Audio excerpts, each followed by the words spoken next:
This is the Big O Show. This is the Big O Show.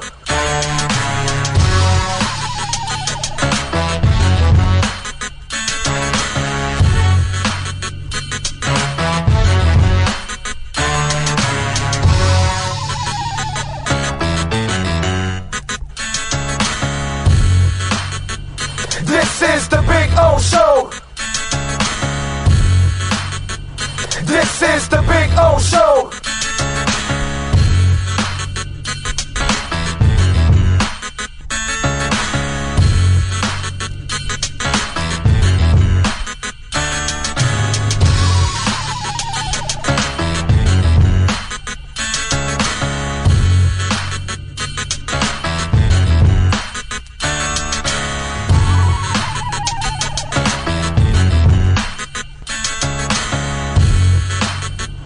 This is the Big O Show.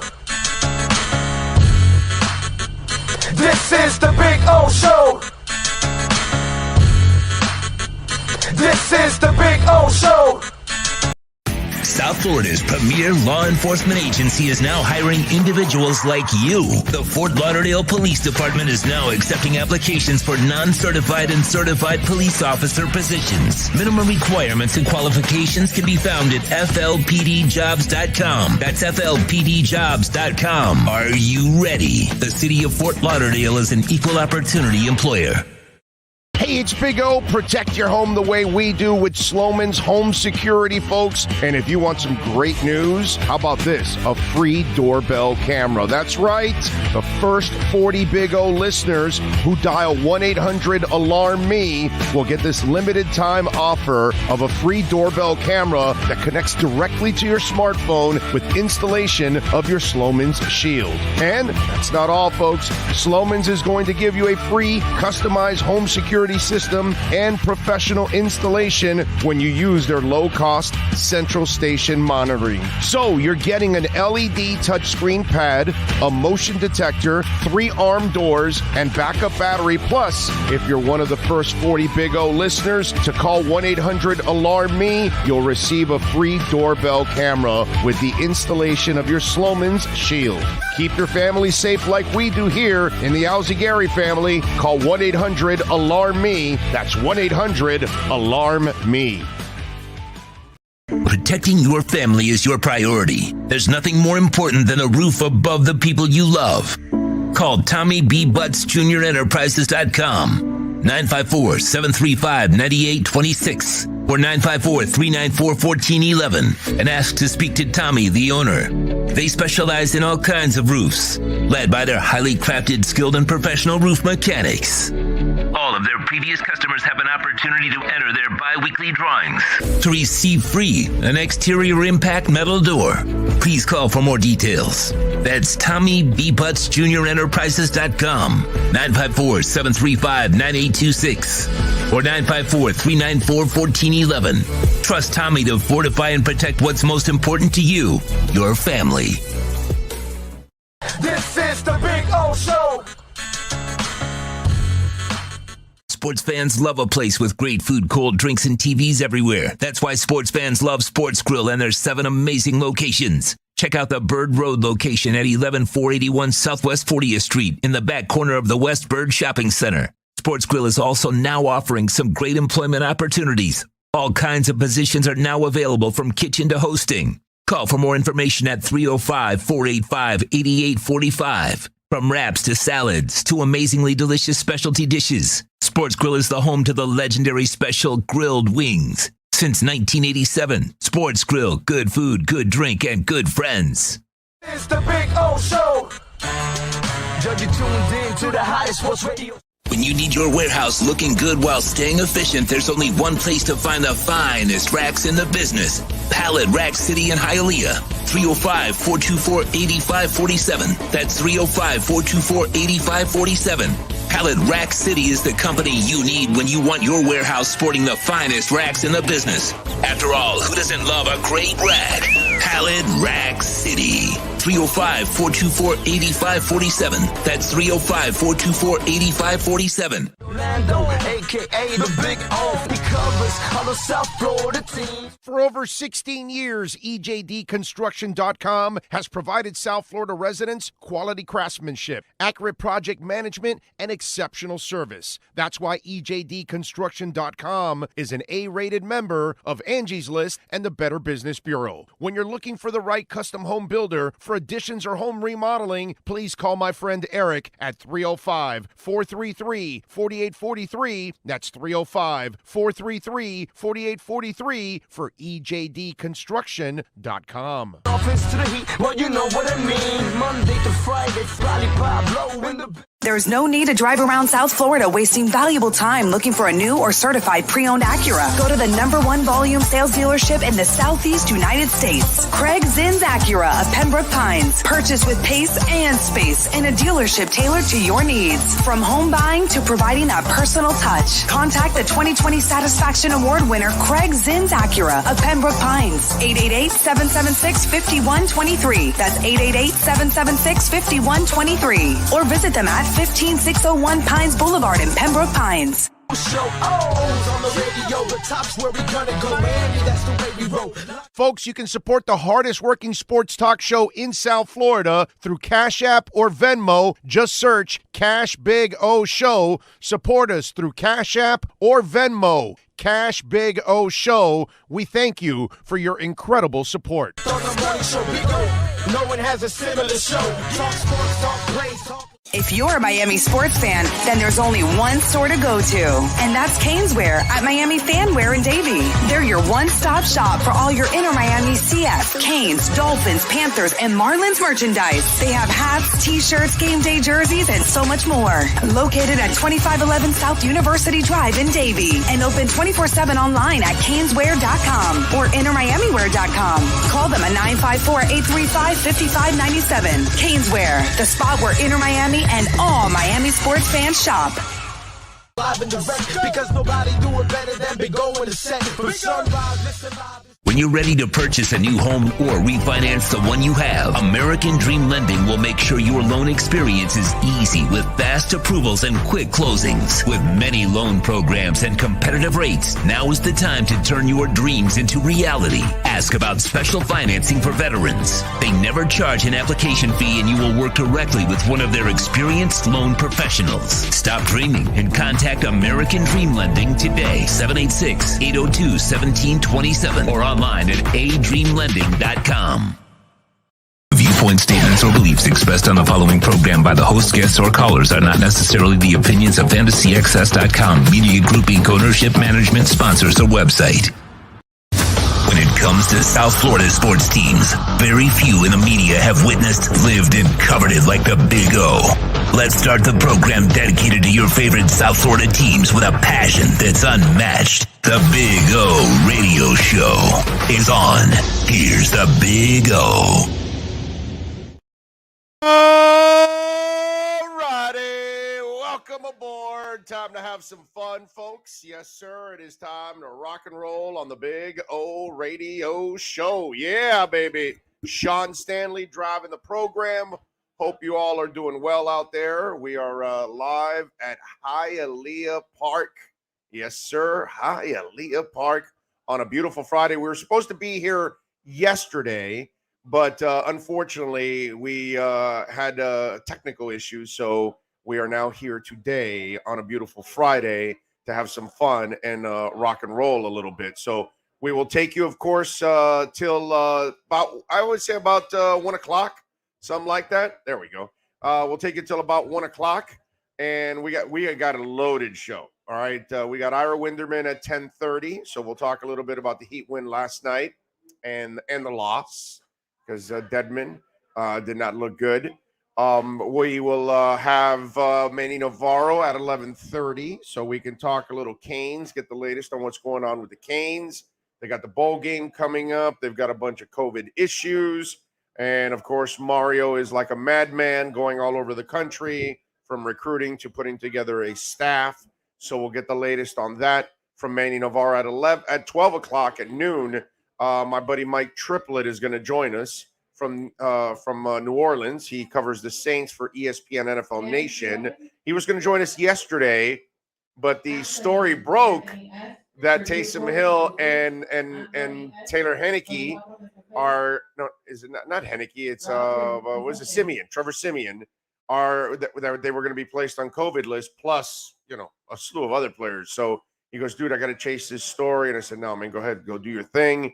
We'll catch up tomorrow. What's it going to change from tomorrow to today? Maybe more information, which is better for us as listeners. So that's the good thing. So we got that going on with you. So we've got that. And then Omar Kelly will join us after Mike at some point around 12:30, right around there.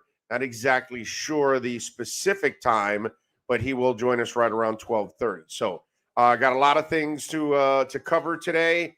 Sean, we sound good? Everything kosher? Everything perfect? All right. I love it. We're out here at the second floor poker room at Hialeah Park. So come on out here and join us, folks. I got a big boxing match coming up here at Hialeah Park. So you got to take advantage of that. Also, next month, we're going to be here. We'll be here for the weigh-ins. We'll be here for the event. We'll be here for all of that stuff. So we'll have some fun here at Hialeah Park. I'm looking forward to boxing night here at Hialeah. It's going to be a nice buzz, to bring boxing back to Hialeah Park and be able to broadcast from here too, and be able to do our show. So you'll have a special broadcast, and we'll be able to bring some of the boxers on. We'll be able to bring some of the promoters on, trainers, things like that, and any sports folks that we have, hanging around. We will track them down and bring them on, kind of like what we did with the Larry Little Hall of Famer thing, except it'll be a little bit more, let's just say, more organized at that point. For Larry Little next year, wait till you see what we're starting to talk about and planning for next year, and it'll be very interactive with all of you that are watching also. So there's a lot of things that we're discussing as we kind of grow the partnership here at Hialeah Park. So looking forward to it. So we got a lot of things to talk about. Last night, Heat defeat the Pistons. I watched both games. I watched the Titans beating the Niners. No, I'm not watching UCF beat Florida. I wasn't that desperate. You know what I'm saying? But I'm sure the UCF fans are going to think they won another national title with all of this. But anyway, so yesterday I'm watching, obviously, Tannehill and Garoppolo go at it besides the Heat and the Pistons. And it was nice to see the Heat survive and get it done. And I'll get to a couple things I want to talk about with the Heat also. But I'm watching that game yesterday, and obviously Tannehill is his usual mediocre self. And, this is a guy that hasn't thrown a touchdown pass since week 12. And it seemed like as he was struggling throughout the night, and I don't know what he had at halftime, like 50 yards passing or something stupid. Somebody told him, hey, listen, just do me a favor. Just throw it to A.J. Brown. Okay, he's going to be open. He's a wall. They can't get around him. So A.J. Brown basically bails his ass out. He's able to get that run. I don't know if I've ever seen the sun shine on a dog's ass more than Ryan Tannehill, man. I mean, it's seriously a mediocre passer, right?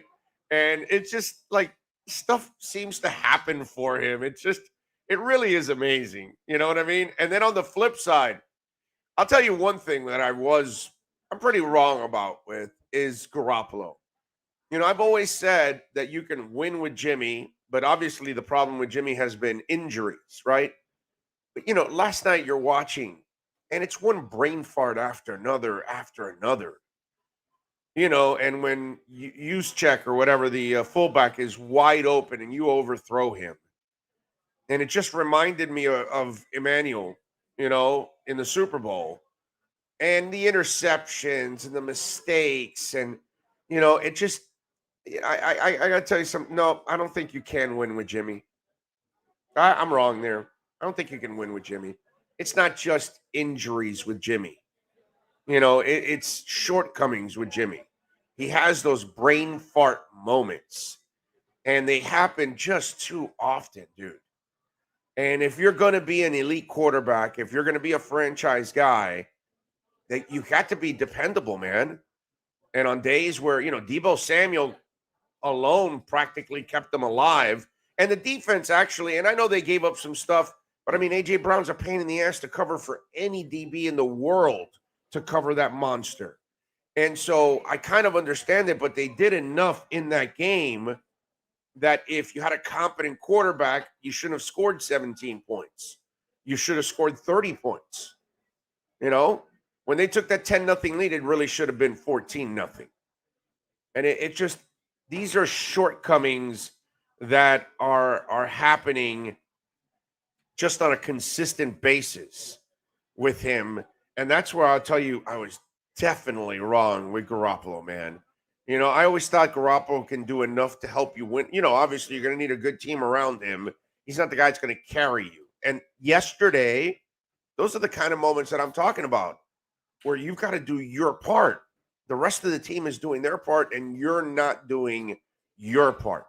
That's the one dude that I look at and I say, if you're San Francisco, and I know that what's the name of the damn it, now I'm brain farting with the youngster that they drafted now, and he's so raw that he's not ready to play. But if you might as well, and by the way, listen, Tannehill actually did a favor for the Dolphins yesterday, right? Because you need San Francisco to lose, right? You know, you don't want them to keep winning. You want them to lose some.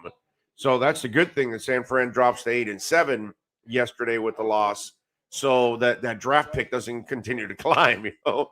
So I get all of that part, but still, if you're Jimmy Garoppolo, I don't know how you slept last night. I don't even know how you're happy with yourself last night, because the only reason the 49ers lost last night was because of Jimmy Garoppolo.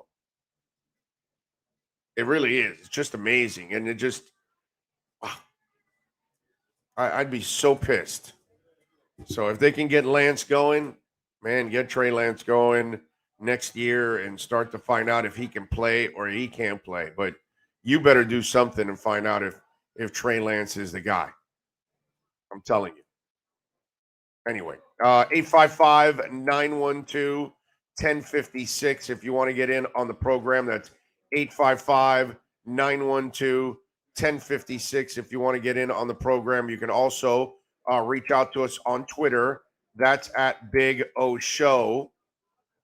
And then also the email is Big O Radio Show at yahoo.com.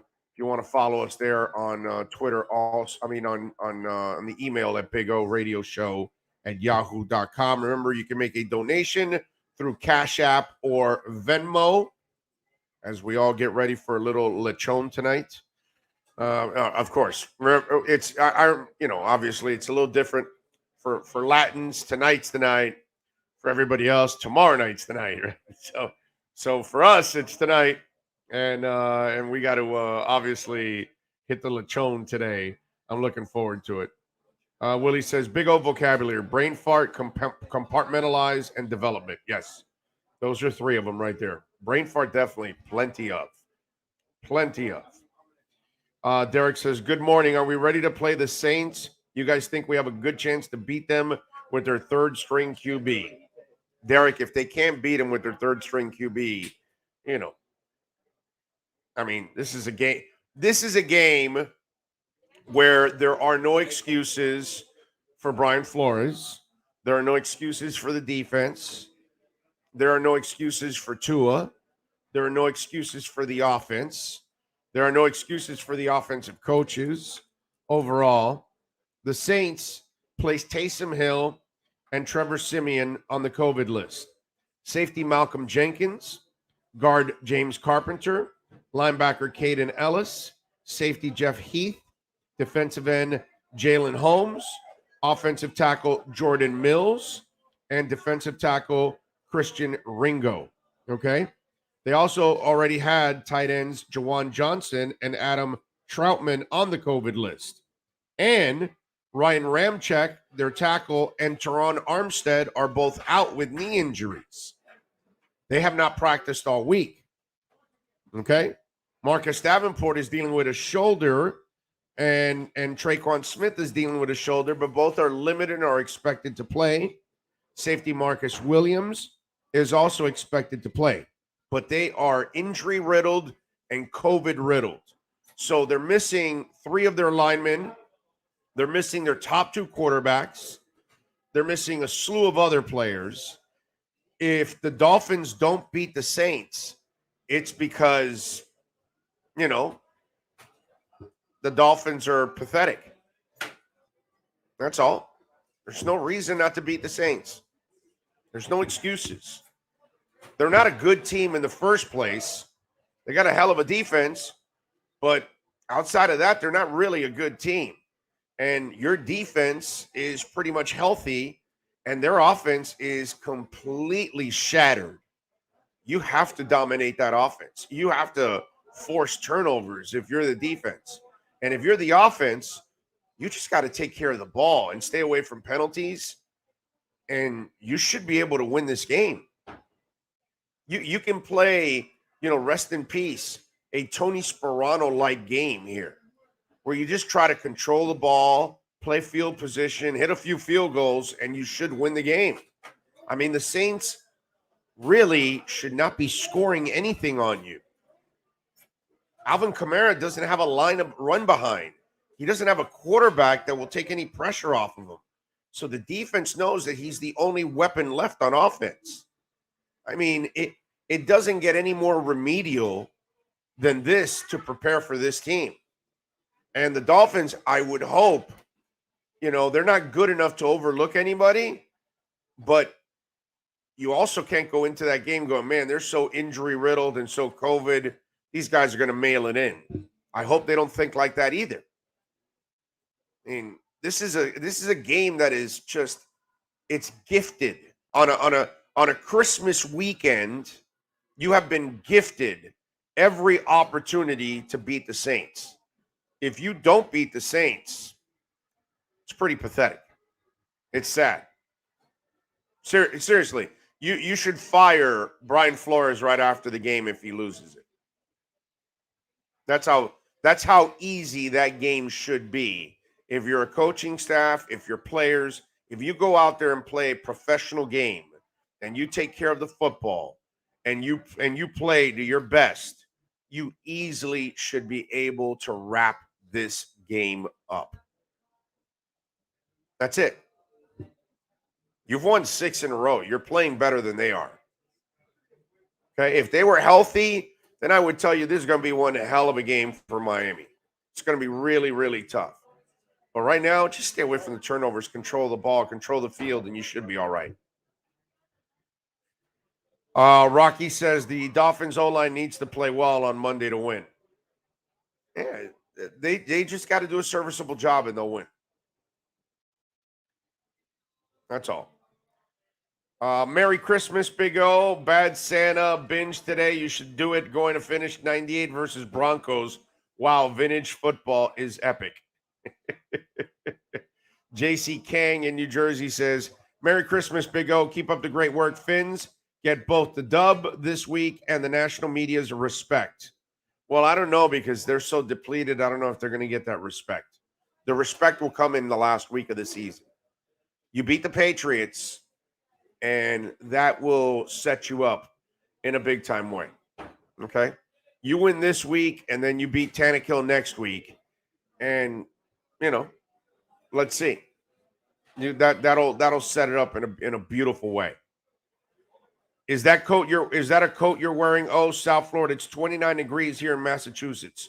Bro, it's 39 degrees here inside this casino. Okay? I am not kidding you, dude. Here at Hialeah Park, it is always cold, man. Always. I bring a jacket every time.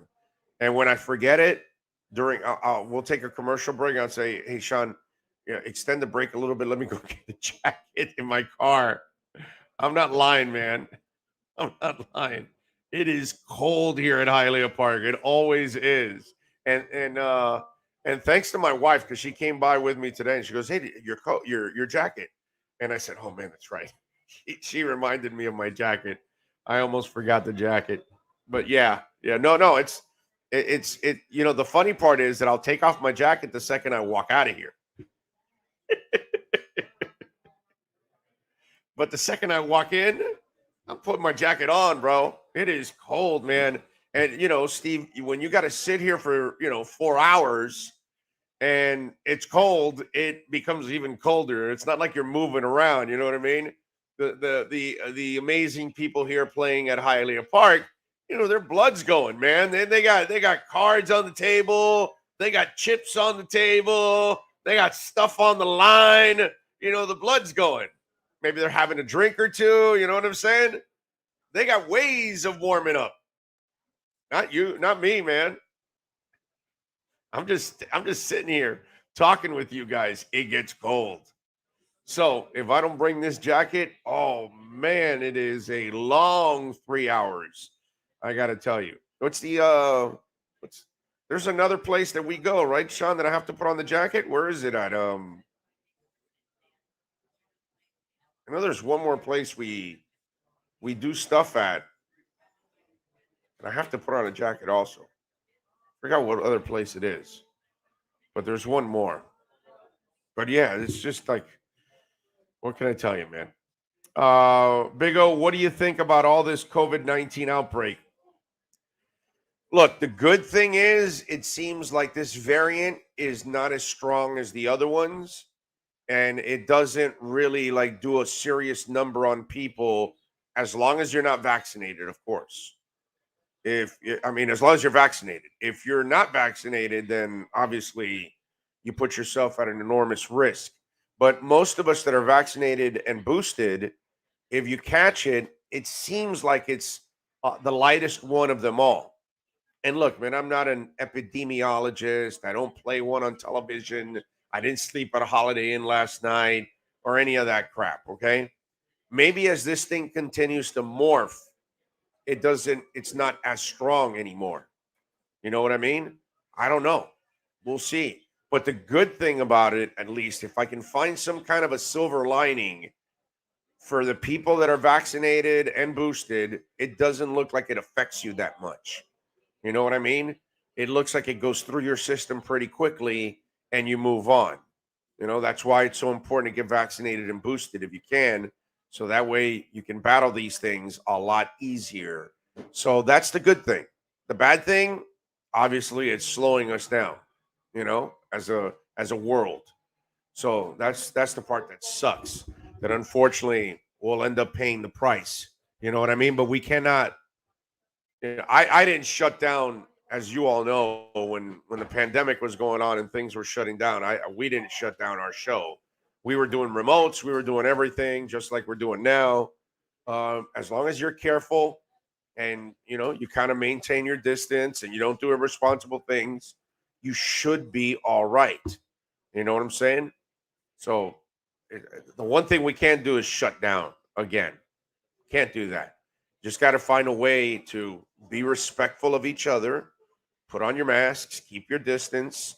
You know what I mean? If you're going to be in crowds, wear a mask. If you're alone, like where I am right now, that there's nobody around, I'm not going to wear a mask. I'm fine.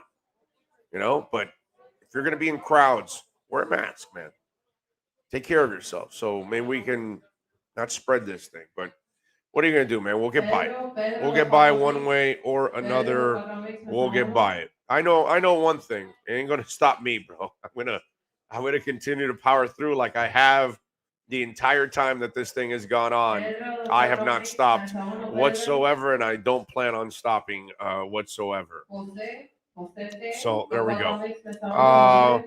Where do the Miami Heat go to get more big men if Dedmon is out for a while? You can't just rely on UD. Well, Zachary, look, the good thing, Zachary, is what team are you talking about? You're talking about the Miami Heat, right? Okay, so let's not act like we're, that concerned that the Miami Heat isn't responsible enough, good enough to try to find the best possible option out there. Okay, this is a great organization that finds players, that develops players, and just like Dedmon, they find a player. Just like Strus, they develop players. You know what I'm saying? So I'm not concerned about that. It sucks to lose Dedmon, but the good thing is we're talking about the Miami Heat. We're not talking about the Orlando Magic. We're not talking about any of these other teams in the league that couldn't find their buttholes with a funnel. You know what I'm saying? So the good thing is you don't have to go in a panic mode because you're talking about the Miami Heat. If there's any team that can unearth something that can help you, it's them. If there's any team that can get the maximum out of every player possible, it's them. If there's any team that's going to have their players prepared for a COVID, for a game, for anything, it's the Miami Heat. So that's the least of my concerns. You know what I'm saying? They're depleted, they're injury riddled, and they went out there and they got another W yesterday against Detroit. And a bunch of young guys stepped up while we watched Duncan Robinson crap in his pants once again. You know, so I'm not worried, man. That's the one thing that you don't have to go into panic mode when it comes to Heat. You gotta keep your cool because they always seem to keep their cool when it comes to the Miami Heat. Yeah, Tyler Hero is a boss. There's no doubt about that. Big O, is Omar on today? Isn't it Friday, Derek? Do you watch the show? 1, 2 PLO players, 1, 2 PLO players, table 15. Let's see. Big O, Ronnie Cycles ready for a 10-day contract after his Ibiza DJ sets. His music is very good. Great house DJ. Well, I don't know about his DJing, but I love watching Cycles play. I still have my Cycles jersey in the closet. So, you know, it is what it is. Let's see. What else do we have here? And by the way, I think it was it Mr. Chapman in first today? Chapman got in. Extreme Cal Grow, Jamie Zorrilla, Gus 1388. Feliz Nochebuena. Jamie also reminds everybody, please smash the like button. It is very important that you smash the like button. Let's see. Nico Jones is in. Uber Beaner is in. King Short. Willie Duper Molina. Let's see. What else? Chase 1. Ethereum Elemental. Let's see. Victor Vitoni. Lisa Rose. Thank you, Lisa. Susie's in. She says, I guess UCF is now the Sunshine State College champs. Adam Pinkster says, Merry Christmas, Big O and family. UCF gave my Gators a massive lump of coal last night. Man, UF may be worse than the Canes. Hope everyone is safe out there. Things are bad all around the state for football. Yeah, they got to pick it up. No doubt about it. Thomas says, looking forward to you and Dougley on the pregame Monday night. Yep. Dougley will be joining us every pregame show now, a half hour before kickoff. He'll be on. So whenever the kickoff is, which is 8:15, I believe, on Monday, that means 7:45 he'll be on. And for those of you that are bad at math, on a 1 o'clock game, he'll be on at 12:30, just in case. And for those of you that are really bad at math, the 4 o'clock start, he'll be on at 3:30. And the 4:25 start, he'll be on at 3:55. Just got to make sure I do the math for some of you out there. The What is in. James Vivinetti is in. Jimmy holds them back. 49ers have a really good team. I agree. I've come to that realization after last night. He just can't. He can't get it done. You can't make any. It's not just the injury thing anymore with him anymore. Tom Flores is in. Says, I expect Tua to pass for over 200 yards and 2 touchdowns. Chase 1 is in. Love the lechon asado. I loved Omar Kelly's Christmas suite on X's and Omar. I have not seen it. Got to check it out. Dolphin Don is in. Wishing us a Merry Christmas. Thomas Burt says, if we don't beat the Saints, it's because the coaching staff didn't have them ready for the game. It'll be all on the coaching staff. I'm with you. Or turnovers if players are turning the ball over, of course. Kevin Clements says, with all those people out, how are the same old Dolphins would it be to lose to New Orleans? It would be the old Dolphins. I hope it's not the new Dolphins. NorCal is in. He says, ho, ho, ho, Big O show. Fins will make it 20-16. Rocky Rudrello says, Big O, if the Dolphins D doesn't show up, we got problems. I agree. They just can't allow them to run the ball because that's what they're going to try to do. They're going to try to run the hell out of the ball. Let's see. What else do we have here? Chapman says, if that coat you're wearing, oh no, I already read that one. Zachary Gibbons, Ryan R, WZG. He's looking for the lechon. Ryan says, bro, it's 30-something degrees out here in New Jersey. Well, it's 30-something degrees here in the casino, bro. Sorry, I'm not wearing this jacket outside. I'm only wearing it inside. Let's see. What else do we have here? Hakeem Muhammad says, good morning from Tuscaloosa, Alabama. Big O, I'm listening live and smashing the like button. I'm also a fish out of water. Go Canes, go Dolphins, go Heat, go everything Miami. Well, thank you, Hakeem. Appreciate you out there in Tuscaloosa, my man. George Albanese is in. Let's see. Who else? Dolphin Don. Arca Rio. GP Trap Hewitt. Toca Life Fun, says Paul in Connecticut. Merry Christmas. Big O, do you see the same speed in Waddle that Deebo Samuel has, which we had 49ers coach play calling now? Love the offense. Yeah, but Deebo's also bigger. He's a bigger player than Waddle. That's why he's kind of like a running back, really. Jay Hurd says, happy holidays, Big O. Been following you almost a year now, and I love interacting with you and getting your opinions, even when we agree to disagree. You the man. Keep it up. Keep up the grind. Thank you. We will, always. Thank you. Let's see. This particular variant isn't bad for the non-vaxxed either. You go to the hospital here in New Jersey, and they give you the antibodies, and they send you on your way home. That's the treatment now. Don't say that because people are dying still. That's not true. You can't say that because you don't know how it's going to affect anyone. You know what I'm saying? Carl Anthony Towns' family, he lost 7 people in his family. We're all wired differently. Our DNAs are wired differently. The scientists and doctors, the media, you, me, none of us really know how all of these variants, how they're going to affect one person or another. It's all Russian roulette. We don't know. But it does seem like this variant isn't as bad. But if you're non-vaxxed,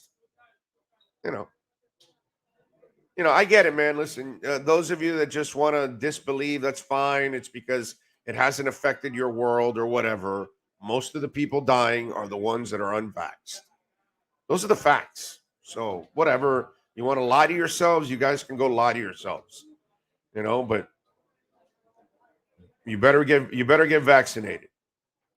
And if you don't, you're at a hell of a lot bigger risk than the rest of the people that are. Big O, you ready for some lechon, bro? Yes, I am. The greater good, says to George, you're not very well informed. I would have to agree with that. Sometimes the thinking from some of you out there, it's really baffling, dude. Alex Brown, Big O, do we have anyone else on COVID as of now? Alex, I don't know, my brother. Don't know. We don't have contact with these people. We don't know.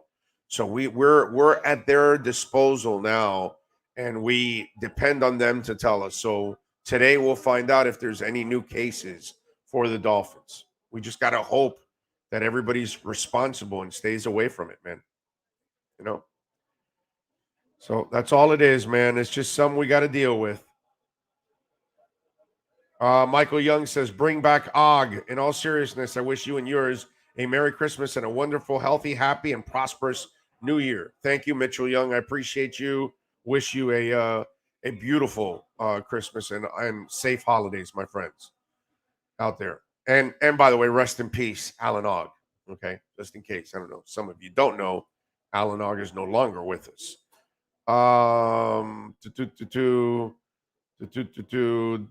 David DeAugustine goes, Derrick Henry really helped Tannehill last night.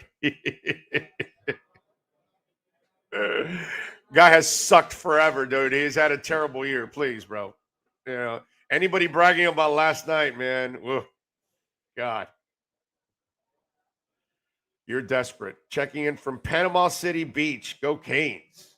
All right, Zach. Thank you. Christopher is in. Miami Kid J in. Josh is in. Alexander Rene Diaz is in. He says he's expecting a big game from Duke Johnson and Lindsey. Got to shut down Kamara. Amen to that. Let's see. What else do we have? Broward Bravado. Dougie Fresh says, oh, worst and best Xmas gift. My dad once gave me his SI binoculars that he got for free from subscribing. They were plastic, broken, and used. It's the beginning. It's beginning to look a lot like Christmas. What is the worst? I don't even know what the worst Christmas present I ever got was. God.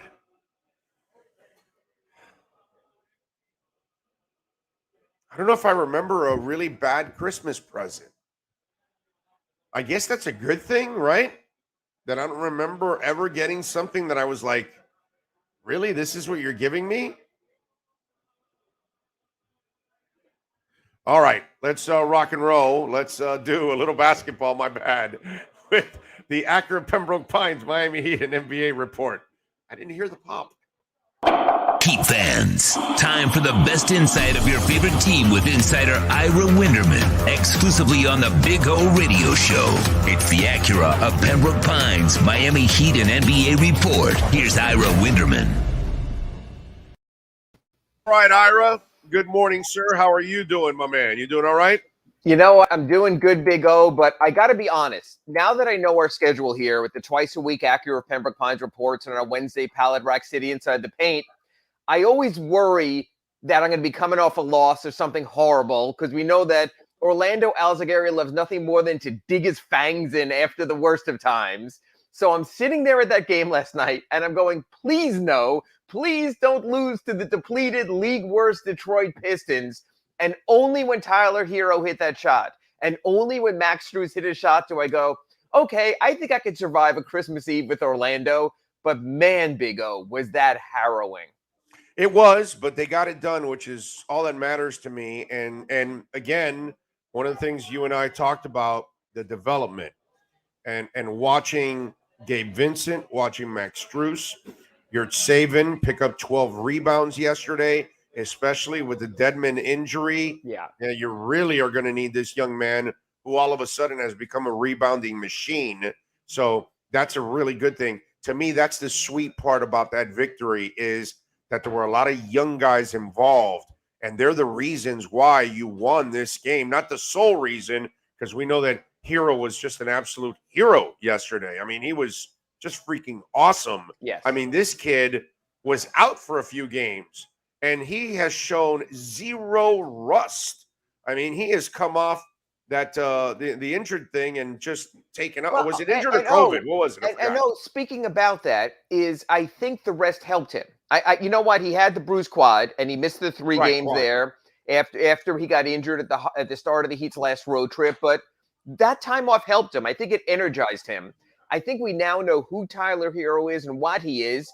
He's a sixth man because what he does suits that role so much better. Of okay, we're dying here, we need help. And then all of a sudden you could wind up with someone like Tyler steps into that big shot. That's why they're starting Gabe Vincent. That's why they're starting Max Strus. It would have been so easy these last two games, the victory over the Pacers, the blowout, last night's victory over the Pistons, for Eric Spoelstra, literally to say, here's my 5 best remaining guys, let's start them. Instead, he thought that out. And Tyler, as a sixth man, has been godsend this year. He's done that so many times. And he has the big, whatever you want to call him, to step up and make that kind of shot. Yeah, no, he definitely has him, man, because he is as fearless as it gets. But on the flip side, if you want me to bitch and complain, I know where you're going because there's always a half-empty Orlando Alzagari segment. I mean, Jesus Christ, dude. Let's whip out the milk cartons. I mean, where the hell is Duncan Robinson? I mean, come on. What are you doing? What the hell's going on last night? And you had that good game the other night, and you thought, okay, maybe this will ignite him. And it's the same thing the whole half season so far. The few good games are just aberrations. The norm is what we saw last night. What the hell's going on? And so much of it, Big O, has been masked by the play of Max Strus. That instead of thinking who's not there, you're seeing this guy make all the 3-pointers and big shots, so you forget about it. Honestly, I wrote my story. I did not have the word Duncan Robinson in it. And I said, no, that's not fair. I have to let the readers know that they won despite Duncan Robinson being horrible. Didn't make a single shot in the game. Didn't score until the third quarter when there was a technical foul on the Pistons, and he was the one who went to the foul line. Only made 3 free throws for 3 points in the game. Yeah, it's interesting. Every time I talk to you, I try to downplay it because 1, I think he's a great shooter. 2, I did not disagree with the $90 million 5-year contract. It's crazy, but in the NBA, $15 million a year, that's about what you wind up paying for guys like that, for Joe Harris, for Davis Bertans, and players like that. But he's not been good enough. And I think he has to know that. And the one thing about Eric Spoelstra, and Big O, you've dealt in your decades in the game with different kind of coaches. They were the coach who publicly comes out and chastises his players. They're the coach who never complains about players. And they're the coach who in front of people says one thing, but he's thinking something else. That's who Eric Spoelstra is. Eric Spoelstra will never publicly condemn a player. Right. But privately, I'm sure he's crunching the numbers with his analysts there and his metrics people and going, we've got to get more from that position. We've got to get more from that player. They're treading water now, it's fine. But you know what, Big O? You and I and even Clay on our Wednesday show spoke about this. Eventually, the Heat's going to get to their regular starting lineup. Jimmy Butler's going to be back. Bam Adebayo's going to be back. PJ Tucker's going to be back. Markieff Morris is going to be back. Caleb Martin's going to be back. And probably even Victor Oladipo. So as much as the Heat's starting lineup, the preferred starting lineup this season of Adebayo, Tucker, Butler, Robinson, and Lowry did fine.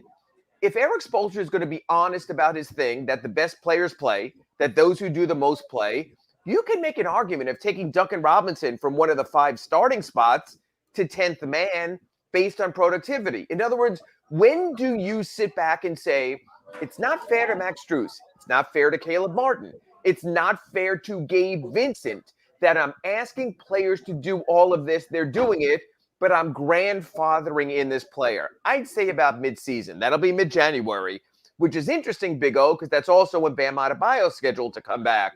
But yeah, I think at some point you have to be honest and just say, this isn't working.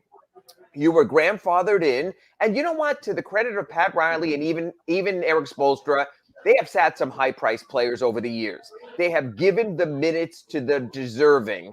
And I think they might have to think about that again. Yeah, it's you and I are thinking along the same lines because I was about to tell you that what has saved Duncan Robinson lately has been injuries. That because half the team is sitting on the bench injured, or out with COVID or whatever, you've got your ass is saved right now. Yes. But when everybody comes back, absolutely, and if you keep playing this way, he's not going to have any choice but to just put you deeper and deeper into the rotation. Because if you've got young guys like this now that are hungry and are playing, Max Strus, he shows me more as a two-way player than Duncan will ever show me as a two-way player. Caleb Martin shows me more than Duncan does as a two-way player than he'll ever show me. And so, if you're going to go in this direction, well, then if you got younger guys that are producing and hitting the shots and then helping you in other areas, well, then they're going to make you a better team all the way around. So at one point or another, you have to look at Duncan and say, Duncan, I got to run out of patience here. I don't care what we're paying you. You're not making us better. So in a way, we were talking about, last time we talked about how, maybe KZ and UD, that one spot, maybe you have to free up one of those slots at the end of the year for a point guard just for insurance purposes. Well, for Duncan Robinson, maybe the clock is ticking now that, hey, man, either you start picking up your play or we got to start using people that are playing better than you. And with the February 10th NBA trading deadline approaching, even if Duncan is down on his shooting, like we spoke about, his contract is still that mid area there that is tradable, that you could work into a deal. And so you say to yourself, there will always be teams who know they will never get a free agent. No one wants to go to Indiana. No one wants to go to Sacramento. No one wants to go to Memphis or New Orleans. So there might be a team that says, you know what? 2 of the last 3 years, this guy has been big time. One of the best in NBA history. We're not going to get a free agent this July. But if we can get a guy locked into 4 more seasons who is a special, special player, then maybe that's the move we make. And you know what? It's interesting. Oh, if you would have asked me 2 years ago or last year, can the Heat survive without Duncan Robinson? I would have said no. He is so unique to what they do. But I didn't see Max Strus at this level then. I do see that now. So now I think when you talk about a possible Duncan Robinson trade, it might make sense. And who knows, with the genius of Andy Ellisberg and Pat Riley and Adam Simon in the front office, maybe that's why they created this contract in the first place. Maybe they said to themselves, the problem is we got all these $30 million contracts for Bam, for Lowry, for Butler that basically are hard to trade with that kind of money because they're essential. Then we have all these minimal contracts that get you nothing when you aggregate the salaries. But right in that sweet spot is Duncan Robinson. You might not be too far off there. I think when we get closer, look, the Heat can love someone until they fall out of love. They love Kelly Olynyk. He was what they needed. He was a godsend at that position. But then something better came along. So yeah, I think over the PA system there at Acura Pembroke Pines, you might hear them paging Duncan Robinson. Please report via trade physical anytime. So I'll be listening in the background when you show up there every Friday.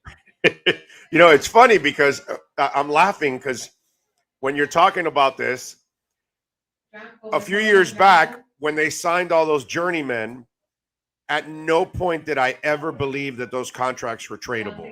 Right. And I know that they sold that and all you guys were riding it too.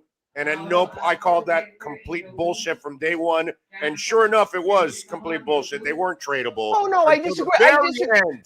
I disagree with Orlando Alzagari because for the contracts of James Johnson and Dion Waiters, they got a season and a half left of Andre Iguodala. At the end of it. Yes, but still, I understand when the money it wasn't tradable right away. But remember, this is tradable. That's my point. Dion had a year left. James Johnson had a year left. Sometimes you have to wait. Sometimes you have to wait. It wasn't with 4 years left. It'll be after this. But that's my point. This is a truly tradable contract. Yes, because those bums were not tradable contracts until, like any big contract, when you're at the end of the contract, it's cap space all of a sudden. But that's my point. This is really the definition of a tradable contract. I totally agree with you. You know what I mean? Again, it's not as much about the man, the person, what he's done, what he hasn't done. Sometimes it's about the money. Sometimes it's about the greater need for this team. But you know what goes back to the subject we've spoken about with you twice a week here with Clay Ferraro on Wednesdays. All this stuff the Heat are developing, it's making it easier to consider moves for another big piece or a different piece. Because you know what? Max Strus can flat out play. Gabe Vincent can flat out play. Omar Yurtseven can flat out rebound. He set a Miami Heat record yesterday, the first Heat rookie to ever have 4 or more consecutive games of at least 12 rebounds. Remember, we've had Ronnie Cycli here. Cycli was a rebounding machine. Cycli was a rebounding machine. We had Michael Beasley here. He loved to fill up the box score without getting victories. And yet it's Yurtseven who's doing this, the guy they just found off the scrap heap in the Sacramento Summer League. So it's those little moves that make it easier to consider something big. Pat Riley's going to be in a really good position at the February 10th trading deadline. But you know what, Big O? He might also be in a good place in the standings where he says, hey, I'm not going to shake up a good thing. This is working. Even if Duncan's not hitting shots, once a week he might, and once a week we might need that. All right. Dedmon, what do we know about the injury? Then part 2 of that question is, the elevation of Yurtseven is awesome, obviously, because he has been a rebounding machine. So that's going to help out. So then the flip side is, if Dedmon is serious, if the injury is serious, then Okay, spoil us again, Miami Heat. Go find somebody else. And you know what? And they always do, because again, Dwayne was filling in for Bam. Bam should be back in about 3 weeks. I mean, he's doing his cardio. He's obviously staying in shape. He'll always be in shape. So you might just be buying some time, playing teams without great centers. You got the Magic coming up. It's not like they have Vucevic anymore. You have the shorthanded Wizards look like they'll be without Bradley Beal to end this 4-game homestand. Then you go to San Antonio, again, an outside shooting big man in Jacob Poeltl, although a great rebounder there. You go to Houston, yes, Christian Wood, little unders. You can buy time is what I'm saying. You can mix and match. You won't have the center. What you will have is this, Big O. You'll have the rebounding from Omar Yurtseven. You'll have the undersized athletic play from KZ Okpala, who's not terrible anymore. No, I know. And you will have the moments which I did not believe still existed. And then we saw last night from Udonis Haslem that at crunch time, he had 7 points in the third quarter. He gave you something. So look, I'm not saying any of those are my choice for starting center. They're not. I'm saying the amalgamation of those three will help you get by. The fact is this, Big O. If Udonis Haslem can be a contributing piece, which I was not so sure of, and I've been very honest with you about that, then you really do have 16 guys who all can provide a function. That's pretty good on a roster. You've looked at the Dolphins 53. They have some guys there who can't do something for you all the time. The Heat have 16 guys who can, and that's made a difference. And not 16 guys you just force in there. Each guy has had a moment. The KZ Okpala thing has been revelation. Look, if you're saying, is KZ Okpala starting level? No. Is KZ Okpala rotation level? No. But is KZ Okpala good enough to fill in on a moment's notice for brief stints during a game? Yeah, I'm going to give him credit. He's proven capable of that in his third NBA season. Yeah, no, he's finally showing signs of life. Okay, showing signs of something. Yeah, man. So it's now it's one of those things. Okay, kid, now can you build on that? Can you build on that? Hey, look, sometimes some guys are late bloomers, man. It takes them. Well, obviously, the guys that they have here must be, late bloomers, right? Because they had to bounce around a little bit before they got here overall. So, sometimes it takes guys a little while to kind of get going. All right, so find the right system, right place, right mix. Absolutely, Big O. Yeah. Do we have any update on any of the guys that were sidelined? Well, the fact that Caleb Martin was back in the game means he's not contagious, or else the Heat are playing loose and free with the rules. So there's a second part to the testing when you were symptomatic. There's a heart test. Remember, there's some concerns about, heart ailments involved with this and conditioning. I think even though it's the Christmas break and the Heat are off, he'll get his cardio in. I think he could come back as soon as Sunday. But again, he might not have to because they're playing the Magic. You might not have to force things. Jimmy Butler could have come back yesterday. But again, like I've said, you sort of look at the opponent and saying, hey, I can get by against the Detroit Pistons without Jimmy Butler. So I think Jimmy might look at Orlando and go the same thing because they had to have that hellacious 7-game road trip coming up after. Bam, we know about mid-January. He seems to be on course. That's the good news. Markeith's an unknown. I mean, Markeith's almost at the point where you wonder if he should have legal counsel, because what Nikola Jokic did to him to keep him out since November 8th is more than just a basketball-related injury. I don't know. He shoots before games, but there's been no sign of him taking contact. Can he physically take contact? Is contact safe for him? So to me, that's the greatest unknown. What is it? What is his injury? What are whiplash. He has whiplash. So, and but does he have vertigo or something? Whiplash? Whiplash is a neck injury of a harsh forward and then backwards motion with your neck. And if you go to WebMD or ClevelandClinic.com or MayoClinic.com, they will tell you in an auto accident, it can be 3 months until you regain full mobility in your neck. So he literally might have been hit by the car that is called Nikola Jokic, and it's going to be that long. So you have that going on. Of course, Victor Oladipo, we don't know. Well, Victor Oladipo, I don't know if he's an NBA player this season or not. So there's so many question marks that could lift the Heat from, like we talked about all the time in our show, competitor to contender. But you know what, Big O, the bodies are in house. The Heat don't have to, at February 10th, go to the trading deadline and go, we've got to do something. They don't have to make the move like they did for Jay Crowder and Andre Iguodala 2 years ago. They don't have to work with any sort of desperation like they did with the Olynyk trade last season. If they get Victor Oladipo, Markieff Morris, and everyone else back, they're going to get more from their own roster inside than any team likely will get at the trading deadline outside of, say, a Ben Simmons. And now that I think about it, I had whiplash. We were in high school, 49th Street. I was in the back seat of a Datsun B210, and some lady takes the light and doesn't realize that we're in front of her, and she rams right into us. I end up on the front seat where my best friend was sitting, who just passed away 2 weeks ago. And in that accident, I suffered whiplash, and I had that neck brace on for 2 months. Yeah, it's so again, he's not being soft. He wants to be out there. The fact that he's on the main court shooting before games, he wants to show people, one, that he's visible, that he's willing to put in the work, but sometimes, they're just no. But I remember that it's a pain, man. It's the mobility was not there it took a while for me to really feel good. I remember that. So now I can kind of relate to what he's going and through. Also, now. Big O, we always talk about the Heat style of defense as, quote, head on a swivel. So you better be able to swivel your head in order to play the Heat defense. So that makes it even tougher. So, yeah, it's a shame. But again, him and Victor Oladipo, if they come back, the depth of talent on this roster. Stan Van Gundy spoke to Dave Hyde this week for a column. Dave did it Sun Sentinel and SunSentinel.com, and he said the same thing.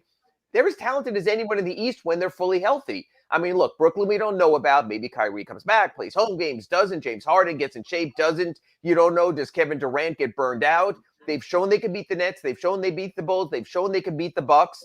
They've shown they could beat the 76ers. So they simply have the ability to. And in almost all those games, they also weren't fully healthy. So we've yet to truly see the best of the Heat, because when they were rolling early, we didn't know about Max Strus. We didn't know about Gabe Vincent. We didn't know about Caleb Martin. Now we know about them all. It'll be a really interesting second half of the season where they come back from their upcoming road trip. We will reschedule with you for 2 weeks because I ain't getting up at 5 a.m. to do no Inside the Paint show. But that's going to be a wild trip also. You're talking about starting next week, leaving Wednesday, playing at San Antonio, then Houston, then Sacramento, then Golden State, then Portland, then Phoenix, then Atlanta. And then they're almost done with any bad road trips. So you survive till early January. You're in pretty darn good shape, probably better shape than any other team schedule-wise. I actually think right now the Heat are better than I even thought they were. Yes, and it's because better of all these young guys. They have and more depth than I ever thought they ever had. And they're better than their record. No matter what their record is, it's being held back by the road. It's being held back by the injury. So I almost don't look at the Heat record sometimes. I don't care if they're tied for fourth. It doesn't matter. I know that second half of the season, COVID permitting, can be absolutely gold for this team. Oh, yeah. I'm with you. The Heat are better than what I thought they were, man. They easily have a shot at getting to the finals if everything goes well. Absolutely. They can beat anybody in the East, man. I really feel that. Follow him on Twitter at Ira Heatbeat, and of course you can catch him here several times a week, twice a week with the Acura Pembroke Pines, Miami Heat, and NBA Report. And remember, on Wednesdays at 9 a.m., you can catch him with the Palette Rack City Inside the Paint Show with Clay Ferraro. Ira, have a terrific weekend and continue to enjoy the holiday season. Stay safe, my friend. And as long as the Heat didn't give me a lump of coal last night, I'm happy. Happy holidays to you and everyone. Thank you, Big O. Got it. Be good. There you go. Ira Winderman. Duncan Robinson. He's distributing that coal. That's the segment. You've been listening to the Acura of Pembroke Pines, Miami Heat, and NBA Report with Ira Winderman. When you're looking for award-winning service and great deals from the #1 volume Acura sales dealership in the Southeast United States, you go to Craig's Inn Acura of Pembroke Pines at 15601 Pines Boulevard in Pembroke Pines. All right. We back. There we go. All right. Hope all of you are doing all right. Yeah, there we go. All right, there we go. Get a little centered. Anyway, hope you all are doing all right out there. Good job by Ira as always. Talking a little bit of Miami Heat and NBA. We got Bitcoin over 51,000. We got Matic over 260. Matic is blowing up. It's a beautiful thing watching Matic blow up. I told you the Polygon was going to blow up. And Polygon is blowing up. And polka dot is another one that I heavily got into recently, and it is up to $29. It was down around $23, $24, $25. So those of you that got in, you are enjoying it. All right. But it is true, right, that it's the Heat are better than whatever you thought they were at the beginning of the year. Okay? And when they get healthy and everybody's back, and none of these injuries are, season ending or anything like that. Jimmy's going to be back. Bam will be back. Okay? Eventually you'll get Markieff back. You're going to get Caleb Martin back. And really, Depot is the wild card. But did you expect Caleb Martin to be this good? Did you expect Omar Yurtsevin to be this good? Did you expect the Strus to get that loose? Right? Did you expect Gabe Vincent to just, go from caterpillar to butterfly? You know what I'm saying? I mean, none of us really expected these kids to elevate themselves to this point now that you're starting to feel good about them.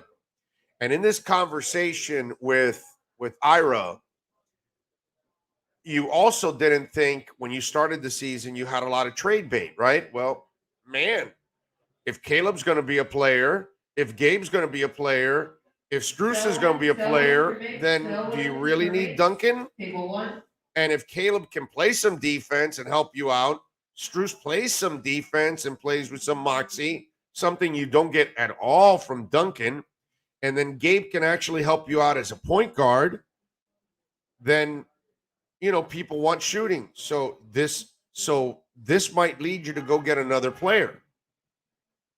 And Ira brings up the magical point of it all. There are teams, i.e. Indiana or other teams, that they're not sexy free agent destinations. Now you have a player that has 4 or 5 more years left on his contract, right? Something like that. So now the team that isn't a free agent destination will have Duncan for 4 more years as a great shooter for them. And meanwhile, you can maybe take a star off of them that they're going to lose anyway. So all of these kind of things, because of the Heat front office and because of the Heat coaching staff, which are second to none, that they eye talent and then they develop talent and they create these kind of guys, it creates options. And look, let me tell you, I was, as you all know, if you listen to the show every day, I'm not the biggest fan of the long-term contract of Lowry or Butler because I worry about them, how they're going to hold up on the back end. But at least for this year, I felt like, well, at least for this year, this is going to be a pretty good team. I don't know if they can get to the finals or not. But now as everything is developing and the way they're playing, they can easily get to the finals. Okay? I'm not saying that it's guaranteed that they're going to get to the finals or anything like that. No. What I'm saying is they're good enough that you can think they can beat anybody in the East now. And as all these young guys developing, now they're deeper than I even ever imagined. Because none of us imagined that these 4 young guys were all of a sudden going to start, blossoming and becoming like big time contributors. Because these are, last night, man, Gabe Vincent has 15 points. Strus has 26. Yurtsevin has 8 points, 12 rebounds, and a steal. So you ended up getting 49 points out of those 3 guys. 49 points.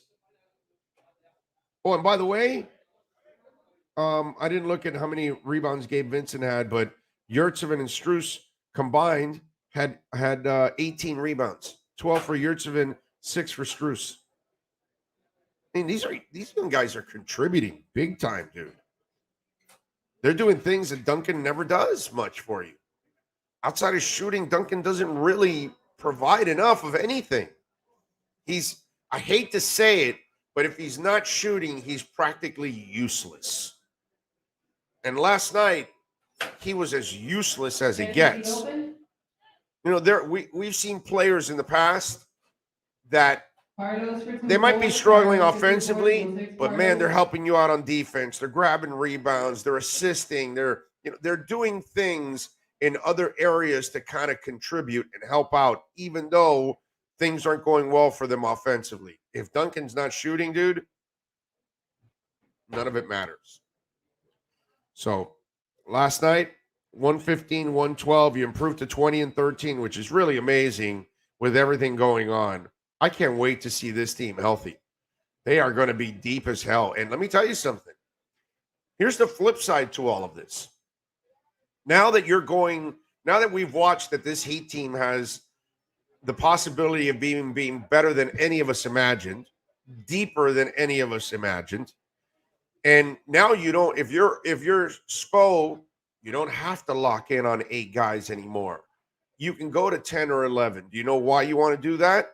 Because in the second half of the season, you want to keep Jimmy fresh. You want to keep Lowry fresh. You want to keep Bam fresh. So now you've got an opportunity that you've developed these young guys. They're mature enough to handle these situations, and they're mature enough to help you win. Well, guess what? Use this depth, man. And if KZ Okpala, which I didn't mention, but if Okpala wants to continue to improve like he has, holy crap. Because really, we all pretty much gave up on KZ Okpala. I mean, there was really no hope for KZ already at this point. And look what's gone on. So you could be deeper. You could be fresher for the playoffs. Hell, they're already resting now. As it is, some of the guys, right? While they're rehabbing and getting back, their bodies are at least kind of fresh right now, and they're not getting banged up.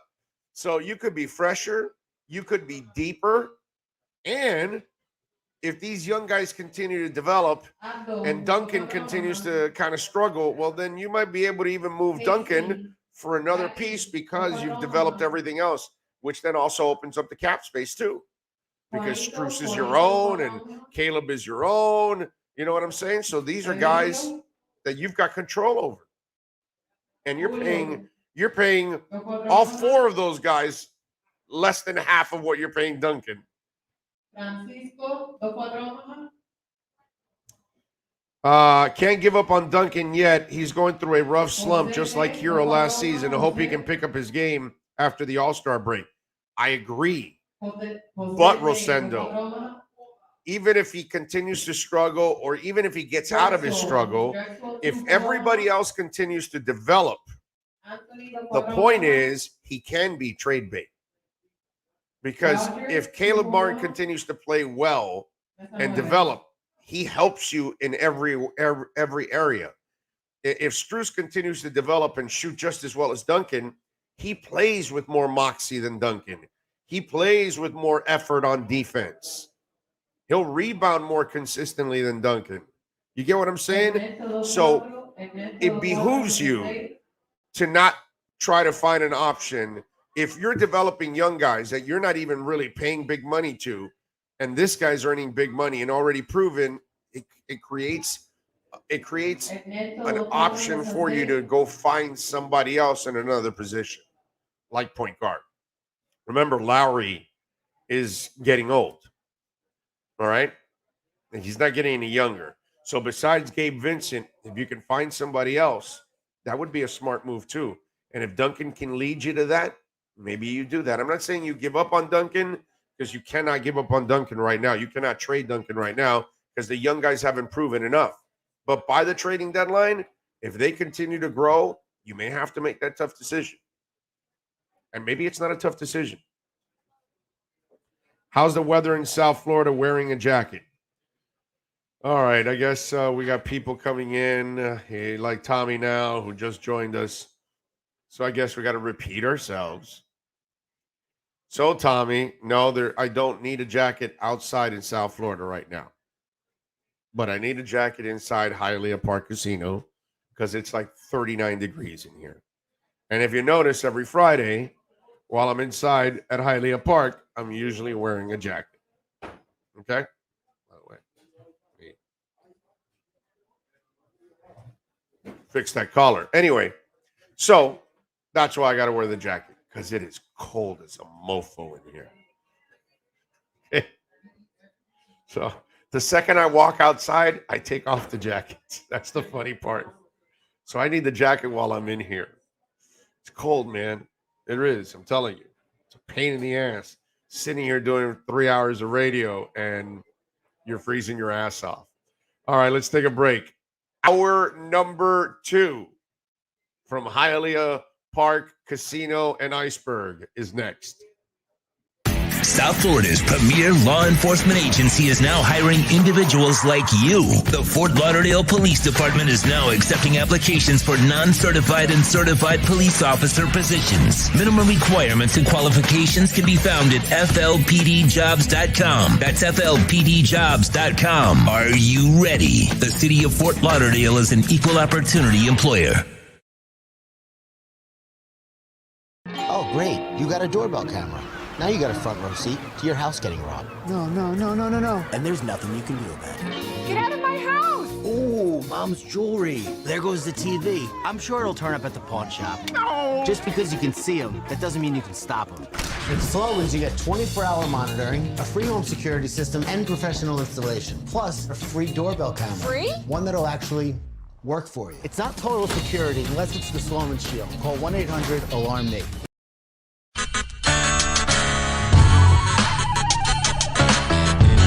When you're ready to purchase a new home loan or refinance the one you have, American Dream Lending will make sure your loan experience is easy with fast approvals and quick closings. With many loan programs and competitive rates, now is the time to turn your dreams into reality. Ask about special financing for veterans. They never charge an application fee and you will work directly with one of their experienced loan professionals. Stop dreaming and contact American Dream Lending today. 786-802-1727 or online at adreamlending.com.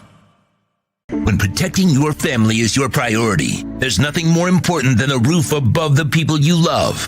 Call Tommy B. Butts Jr. Enterprises.com, 954-735-9826 or 954-394-1411 and ask to speak to Tommy, the owner.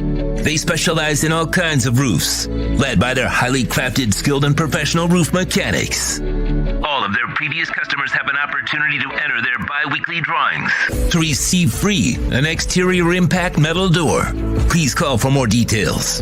That's Tommy B. Butts Jr. Enterprises.com, 954-735-9826 or 954-394-1411.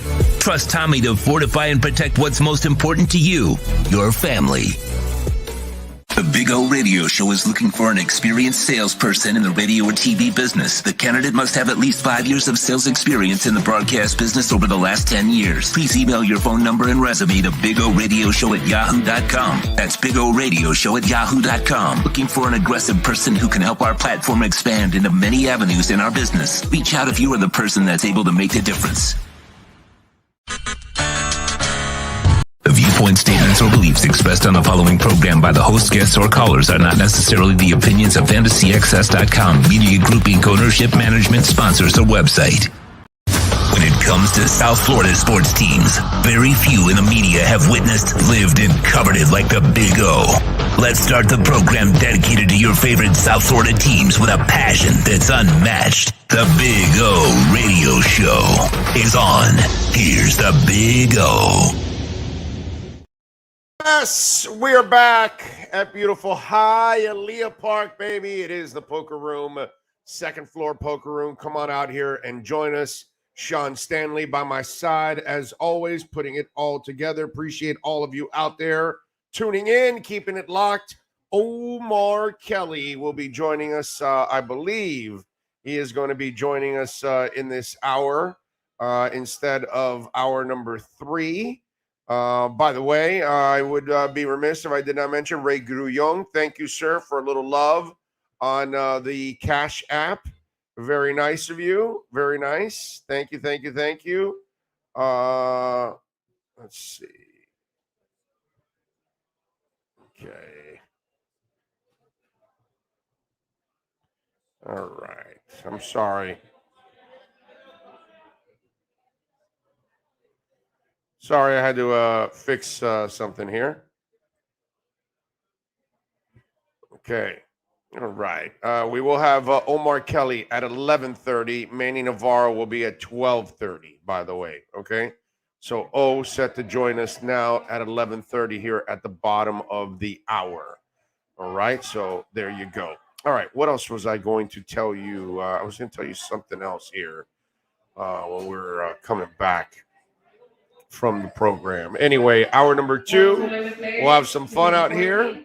Got a bunch of things to talk about. Titans defeat the Niners 20-17. Heat over the Pistons 115-112. They got Orlando on Sunday. Let's see, what else do we have? Dolphins. Remember, Monday we're taking on the New Orleans Saints on Monday, and we're going to be at Sports Grill in Bird Road. We have won 6 in a row at Sports Grill at Bird Road since we made the switch over to Bird Road. So come on out and join us. Our pregame coverage will start off at 6:15. We will have several guests with us on Monday, getting you ready for the game. So please join us out there. We'll have some fun. I would love to meet you out there. What else do we have?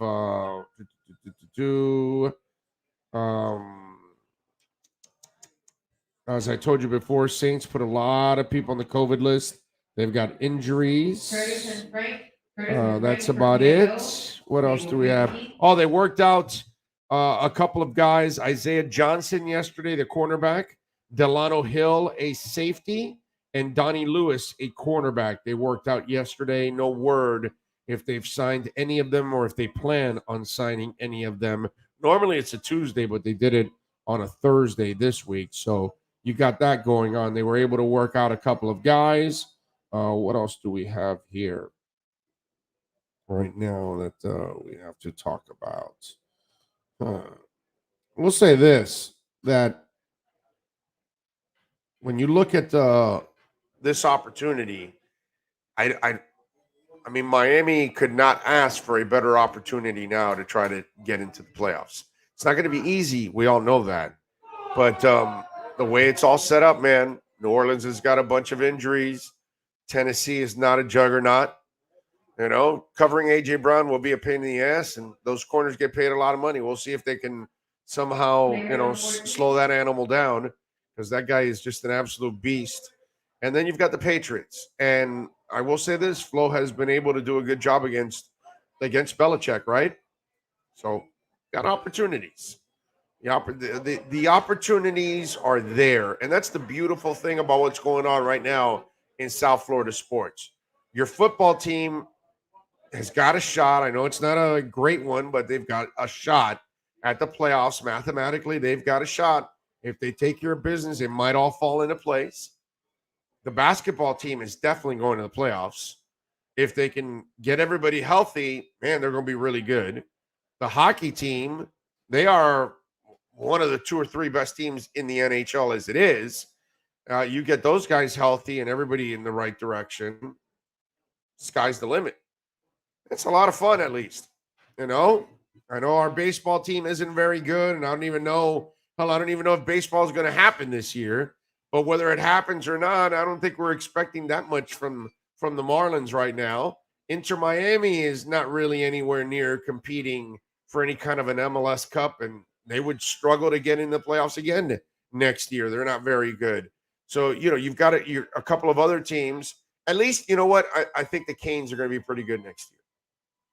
I don't want to build it up too much, but I got faith that Mario is going to make them pretty decent next year. Not a national championship, but they're going to be pretty decent, and I think they can make some noise, in the ACC. But overall, things are pretty good for us right now. At least our teams can give us some hope. I'm not saying the Dolphins have any hope of winning the Super Bowl or anything like that, but making the playoffs is progress for them as a franchise.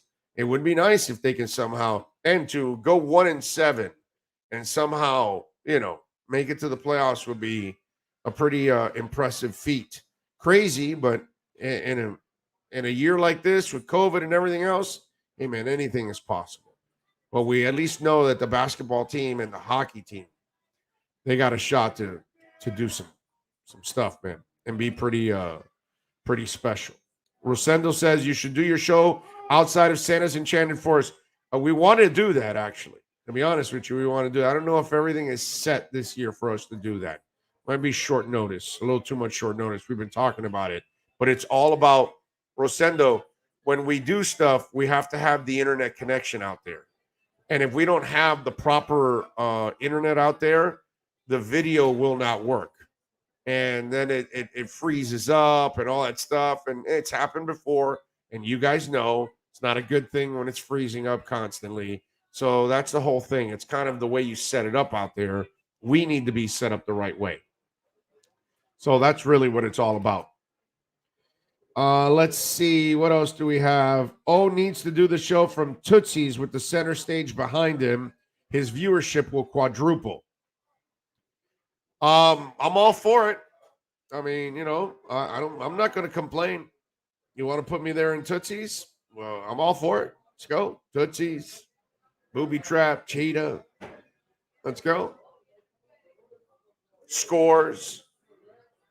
Let's go to Scores up in Palm Beach, man. We shall score at Scores.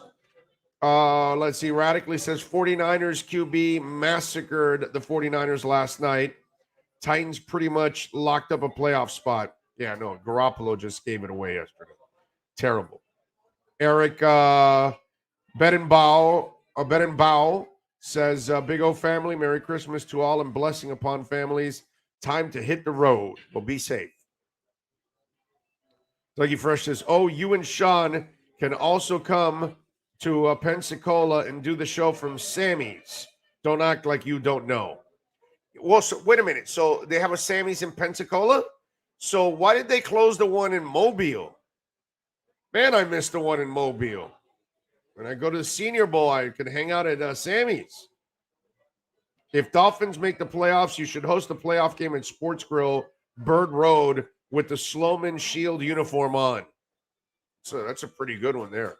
I got to talk to Sloman's to send me a Sloman's Shield, what's it called, the costume. That'd be pretty cool. I should do the show in a Sloman Shield costume one day. I'm going to talk to the people at Sloman's to send me a Sloman Shield costume. But they've got to see, you see how the guy, are you watch, wait a minute, here. Okay, right. Oh, no, I see. Right there. Well, you see that shield, right? But you see how he's all cut up? So I got to tell the people at Sloman's to send me that thing where it's already cut up. So that way I kind of look good. Okay? Gatsavaloya or whatever. It says, I'm part of the Bills Mafia this weekend. You're ready for Bills against Patriots? Big O has breaking news. Big O has given credit to Flores coaching against New England's Belichick at 11:15 a.m. LOL. Big O, Sean still slacking on the shirts, huh? No wings for him on Monday. I agree. He is totally slacking on the shirts. No, but we will have something for you here at the on the other side of the year here. We will hopefully have some progress on the merch. Okay, everything, all kinds of merch, shirts, hats. Maybe you'll see a thermos, a mask. You never know. Tell me items, by the way, here on the chat board that you would buy with a Big O logo, okay? Those of you that are on the chat board right now, what kind of items should we make with a Big O logo on it? Yes, I know. Vibrators, right? Big O. I get it. I know the jokes are already coming. I get all of that. Besides that, okay, go ahead. Literally, like stuff that you really would buy besides a shirt and a hat. Okay?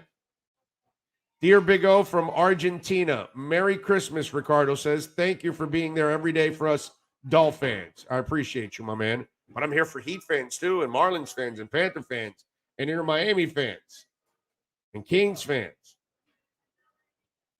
Big O, remember the 2021 is the tune-up, 2022 is the title. You damn right.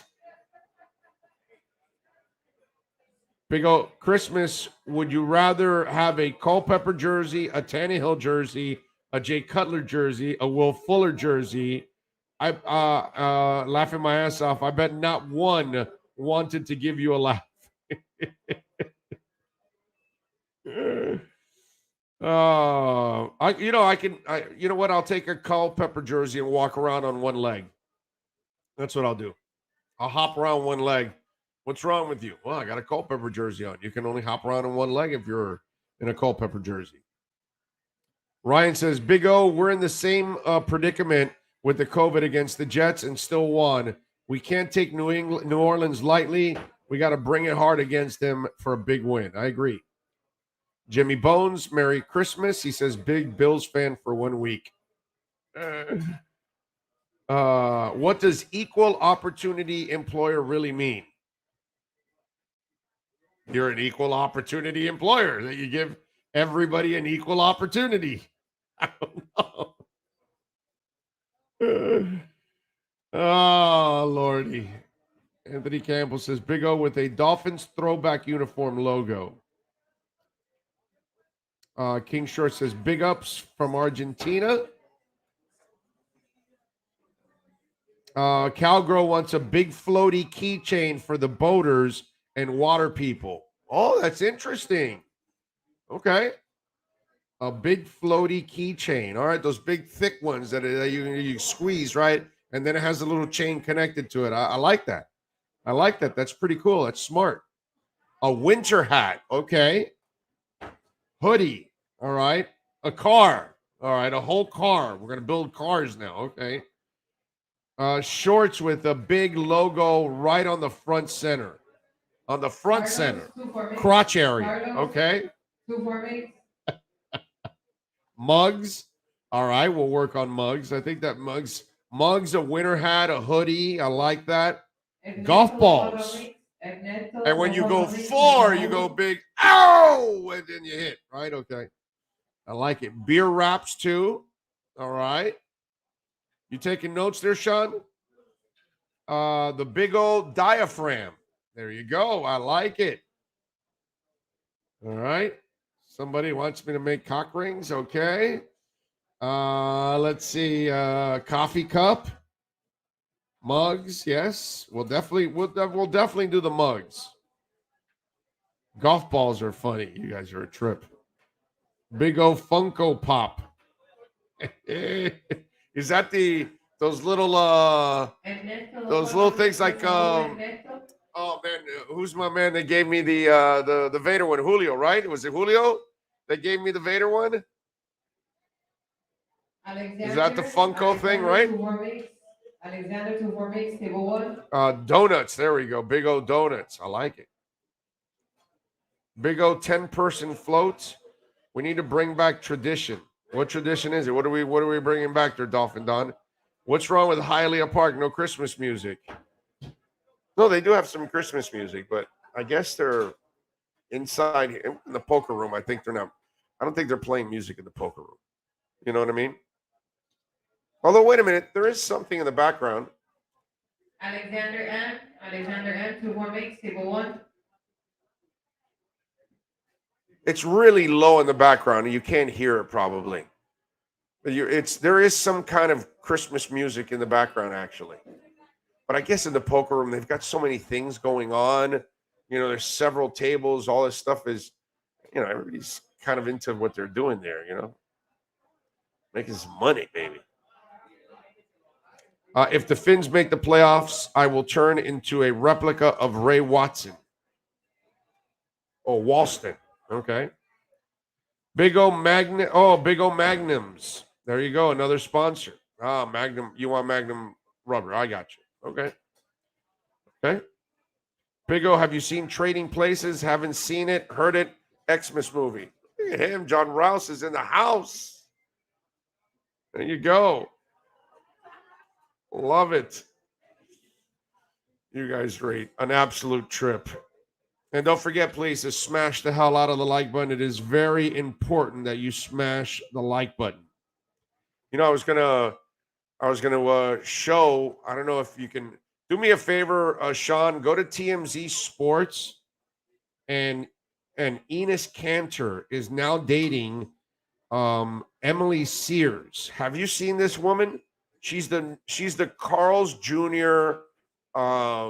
Spokesperson or whatever. She's one of the, you know how they always have a babe that's eating a Carl's Jr. burger and the ketchup's falling down and all that kind of stuff.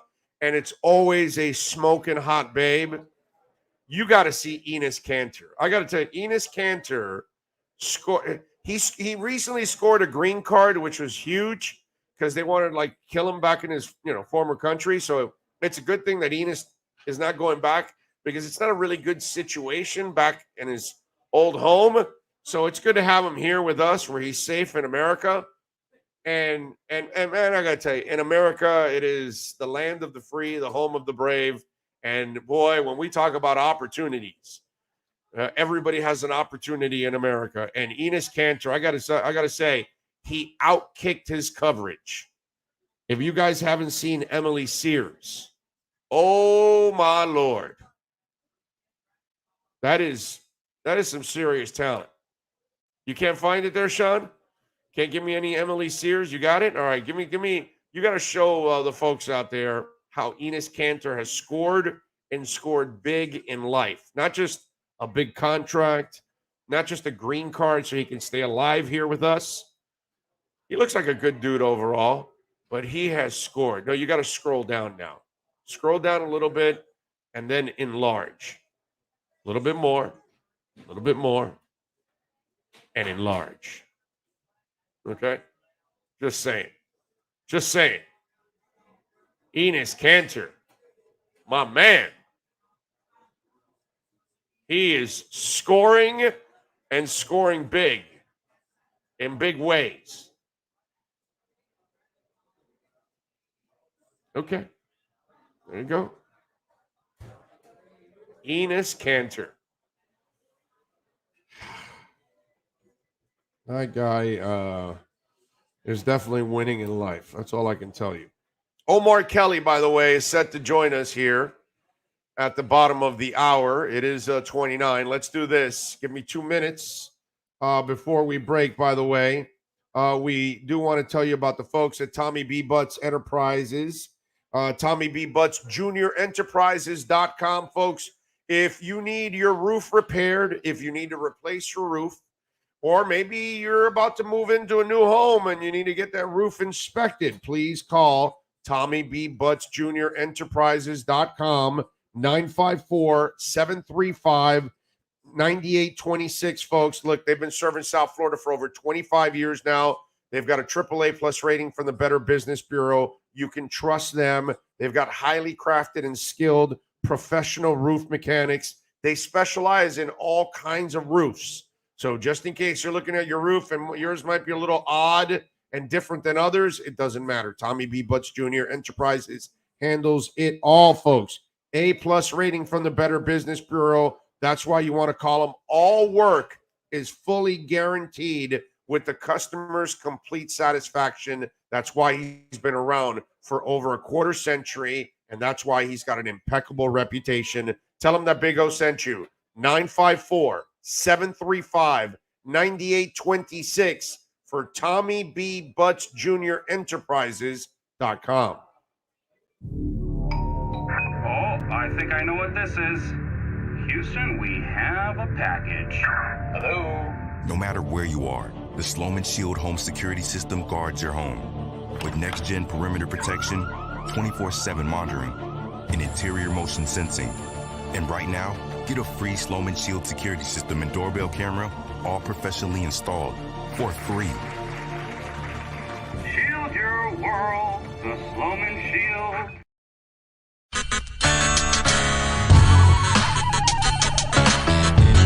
There's no need to drive around South Florida wasting valuable time looking for a new or certified pre-owned Acura. Go to the #1 volume sales dealership in the Southeast United States. Craig Zinn's Acura of Pembroke Pines. Purchase with pace and space in a dealership tailored to your needs. From home buying to providing a personal touch. Contact the 2020 Satisfaction Award winner Craig Zinn's Acura of Pembroke Pines. 888-776-5123. That's 888-776-5123. Or visit them at 15601 Pines Boulevard in Pembroke Pines.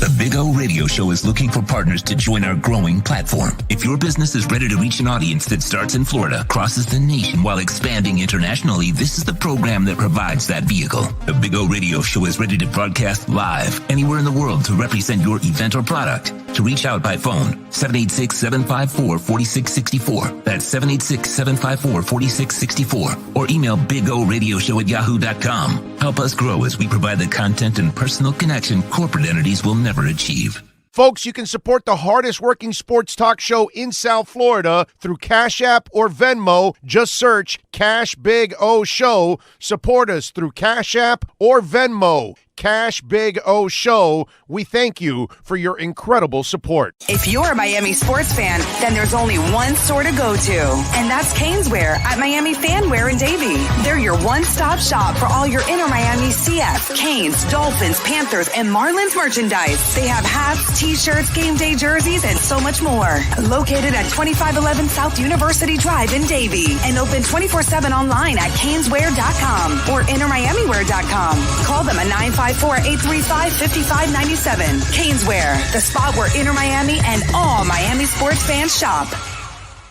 For over 16 years, EJDconstruction.com has provided South Florida residents quality craftsmanship, accurate project management, and exceptional service. That's why EJDconstruction.com is an A-rated member of Angie's List and the Better Business Bureau. When you're looking for the right custom home builder for additions or home remodeling, please call my friend Eric at 305-433-4843. That's 305-433-4843 for EJDconstruction.com. The viewpoint statements or beliefs expressed on the following program by the host, guests, or callers are not necessarily the opinions of FantasyXS.com, Media Group Inc. ownership, management, sponsors, or website. The Big O Radio Show is home for the hardcore Dolphins fan. That's why we give you Omar Kelly twice a week. Buckle up. It's time for the EJDconstruction.com Miami Dolphins Report, exclusively on the Big O Radio Show. In Davie again. Over at Next Friday. at At Caneswear next month. All right, I'll see you then. You got it. All right, we are back. I was just talking to John Rouse in the house who came by to say hi. Omar Kelly is set to join us here from the South Florida Sun Sentinel in our EJDconstruction.com Miami Dolphins report. He's got the co-host now once again. Yes, co-hosting. Daddy daycare still ongoing. Happy holidays to you and everybody out there. All right. Happy holidays, man. There you go. That's what it's all about right there, dude. Yeah. So it's all about right there, man. All right. So do we know anything on the COVID side? Holland is back. He's going to practice today. They're going to see where he is. Obviously, guys are getting tested now to see if they can clear the COVID protocol. They'll be without a backup center, without a fifth tight end. Who else was there? Albert Wilson is going to come back today and practice. More than likely, his absence was because of the birth of his child, which was due in December, and he should be cleared to play. I'm trying to think. They'll be without Robert Jones. I believe that's the rookie offensive guard. Oh yeah, he played 10 snaps. Yeah, that's pretty much it. I think they're pretty okay from a COVID standpoint. Certainly not as bad as the New Orleans Saints. Flores said earlier today that he doesn't have any new guys jumping on the list, but you never know that. You got to wait until 4 p.m. today and tomorrow just because of the nature of how this whole situation is. Yeah, and listen, it can't set up any easier for the Dolphins. I mean, they're ravaged at their offensive line. They're down to the third quarterback. You know, everything is set up for them to win this game. You know what I mean? It's pretty obvious what they're going to have to do. They're going to try to shove Alvin Kamara down your throat 35 times. So you know what's kind of coming because it's it's not like they're going to say, all right, Ian Book, go ahead, unleash it and start throwing it all over the place. And he's not a great passer as it is. So that's, to me, it's pretty obvious what's going to happen. And the Dolphins, brother, if you can't win this game, it's an enormous indictment on you. Let's put it that way. I mean, I don't like to say that kind of stuff, because you could watch a New Orleans Saints defense totally put a victory on a platter, just like Miami's defense has put many victories this season on a platter for the offense. I would say that's arguably just as good a defense as what the Dolphins have. Yeah, but what I would say is that the New Orleans offense is way behind Miami's offense right now because, yeah, dude, they're on their third left tackle. They're out of their right tackle. They're missing one of their guards. They're on their third quarterback. Miami's way better than that right now. You know what's interesting about should be way better than that. You know what's interesting about these whole COVID backup quarterbacks? They've all looked pretty decent. Like, I was watching Washington, Cleveland. They were okay. These third, they weren't. It wasn't like it was noticeably horrible. I think you scale it back, you base it down to what these guys are good at. You get 20-some plays, maybe situational football wise, you're not very good. But they were all right. And I'm not saying Ian Book is going to come tear it up against Miami, but as Byron Jones said, and I kind of agree with him, if you're a quarterback in the NFL, you're pretty okay. You're all right. You can win a game. That sounds nice in theory, but I watched Ian Book for 4 years at Notre Dame. He's not a very good passer.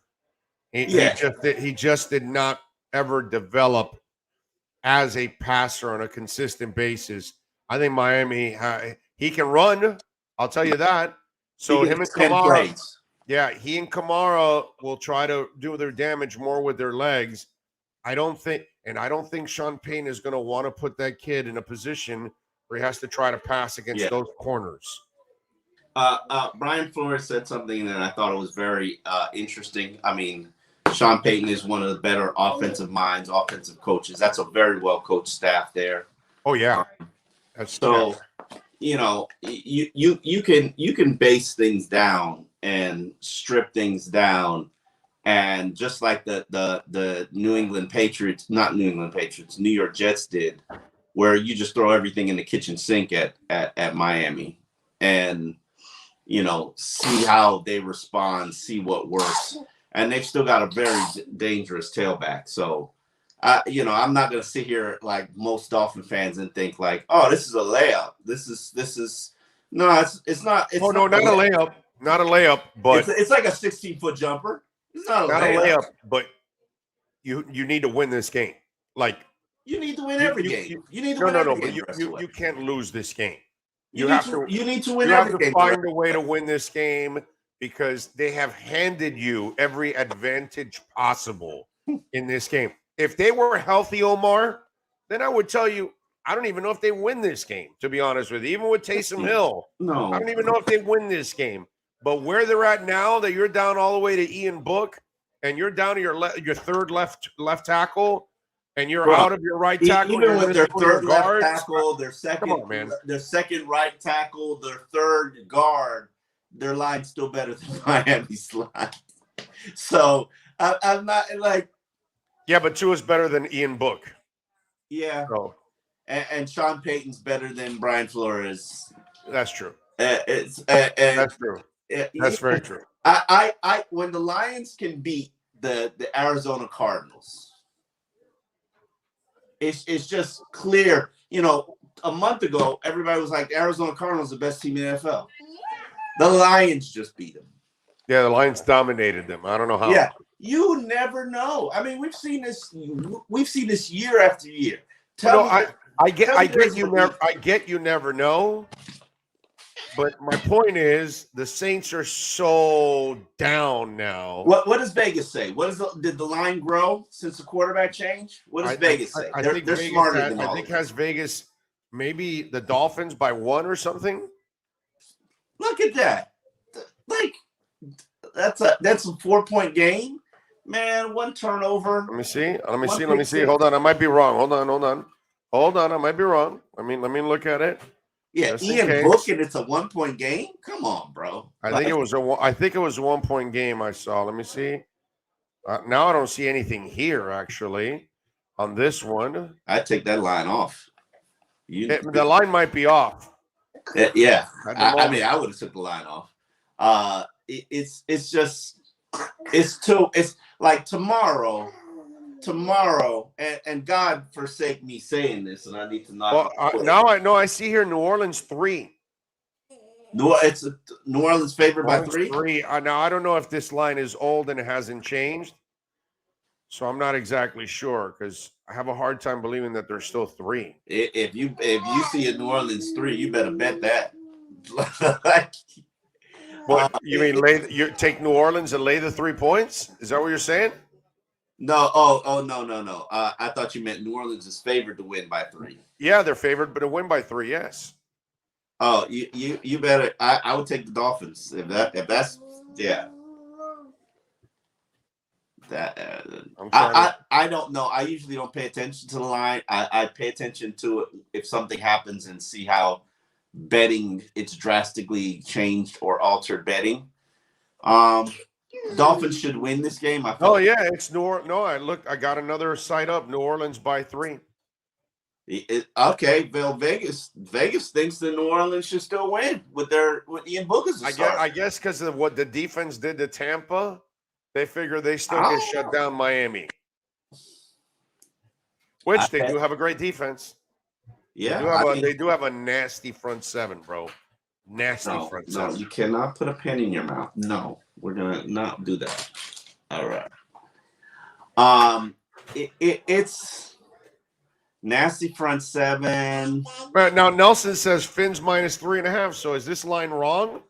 It has New Orleans minus 3. So is this old also? Not updated? I don't know, man. I don't know now. Now I don't know. You people got me. Now KJ says Fins 3.5.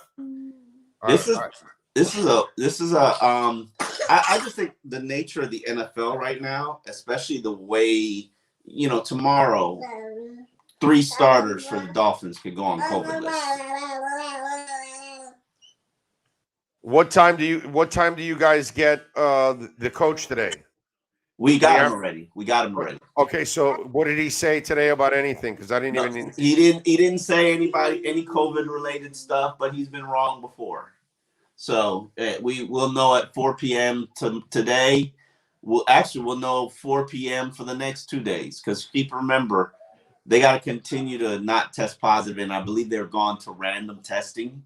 So I find it stunningly troubling that they don't test before games, or test before teams travel for a flight. Like the whole team should be tested, and if you pop, you can't travel. But this is a strange time, strange environment, strange era of human existence at this present moment, and I'm amazed that they just continue to play games. They don't care about what the product looks like. They're just going to continue to play games. Oh no, yeah, they can't. No, they only care about the money. I mean, and obviously the TV companies don't care about the product either. We still watch. They just you're home with COVID. You're still watching TV, right? They still want the content. That's all. It doesn't matter because people are going to watch the content either way. It's a $16 billion business. They just care about the bottom line. Yeah. And there's a part of me also that I'm wondering that since most people are already vaccinated and boosted, that it looks like a lot of people that are getting it, that are vaccinated and boosted, are getting through it pretty quickly. I hear that theory, and I'm not disputing that theory. And fortunately, I don't have COVID. I've been tested twice this week. Thank God I don't have COVID. I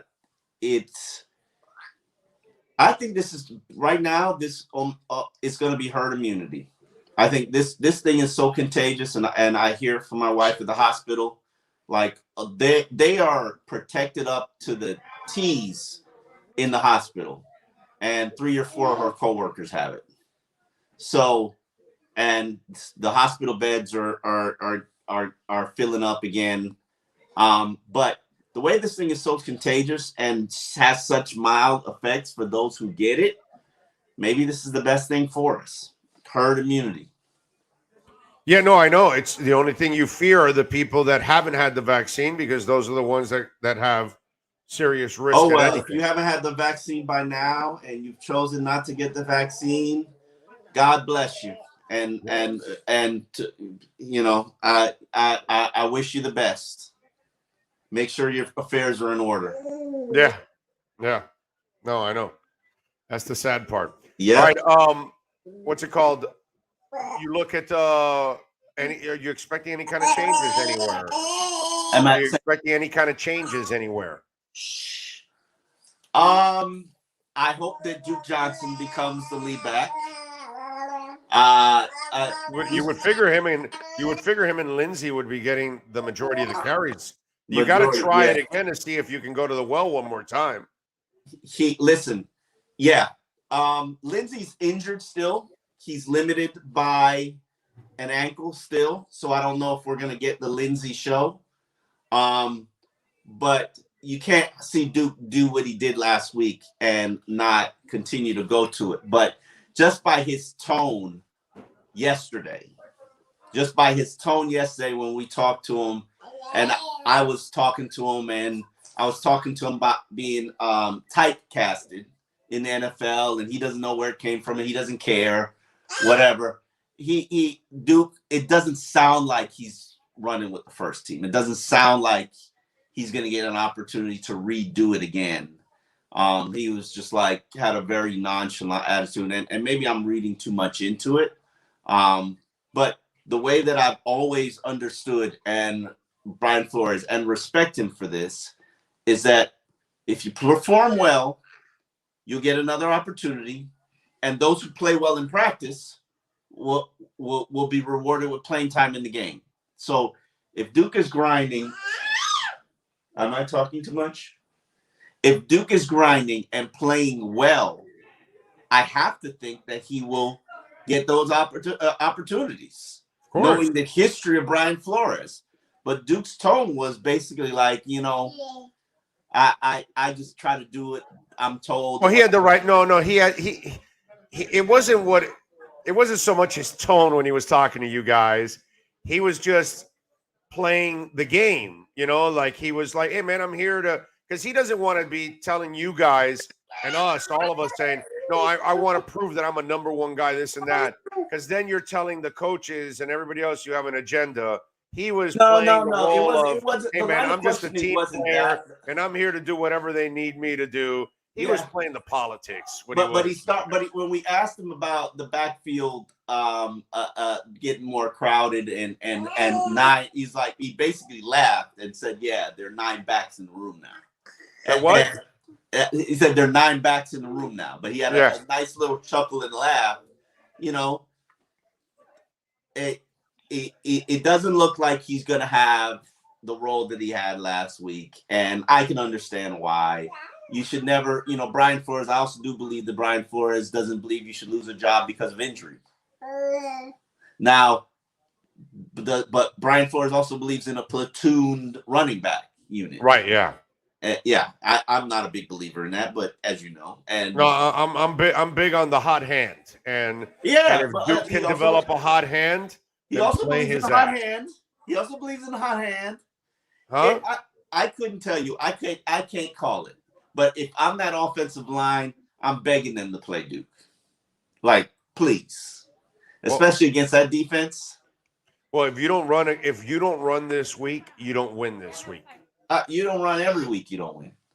No, you might be able to get away with it against the Jets or somebody, a crap team. You might be able to get away with it. But against this team with those pass rushers, if you do not run this week, you are in hell.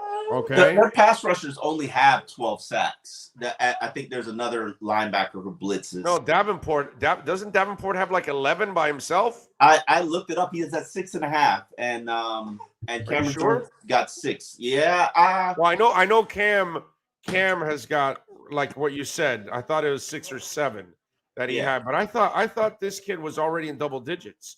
Davenport. Look it up. Let me know because I'm curious. I think that this is a better team to run against. We'll be giving out $300 every 30 minutes. Say that again. I'm sorry. They're giving out $3 million every 30 minutes. Is that what happened? $3,000, I think. Oh, I was about to say $3 million every 30 minutes. I think I need to be where you are. But you should be here. Where are you at? I'm at Hialeah Park. Oh, okay. You can tell Omar, by the way, ladies and gentlemen, watches a lot and knows what we do every day here on the show. I'm trying to work and take care of a sick infant. Are you judging me, Big O? I'm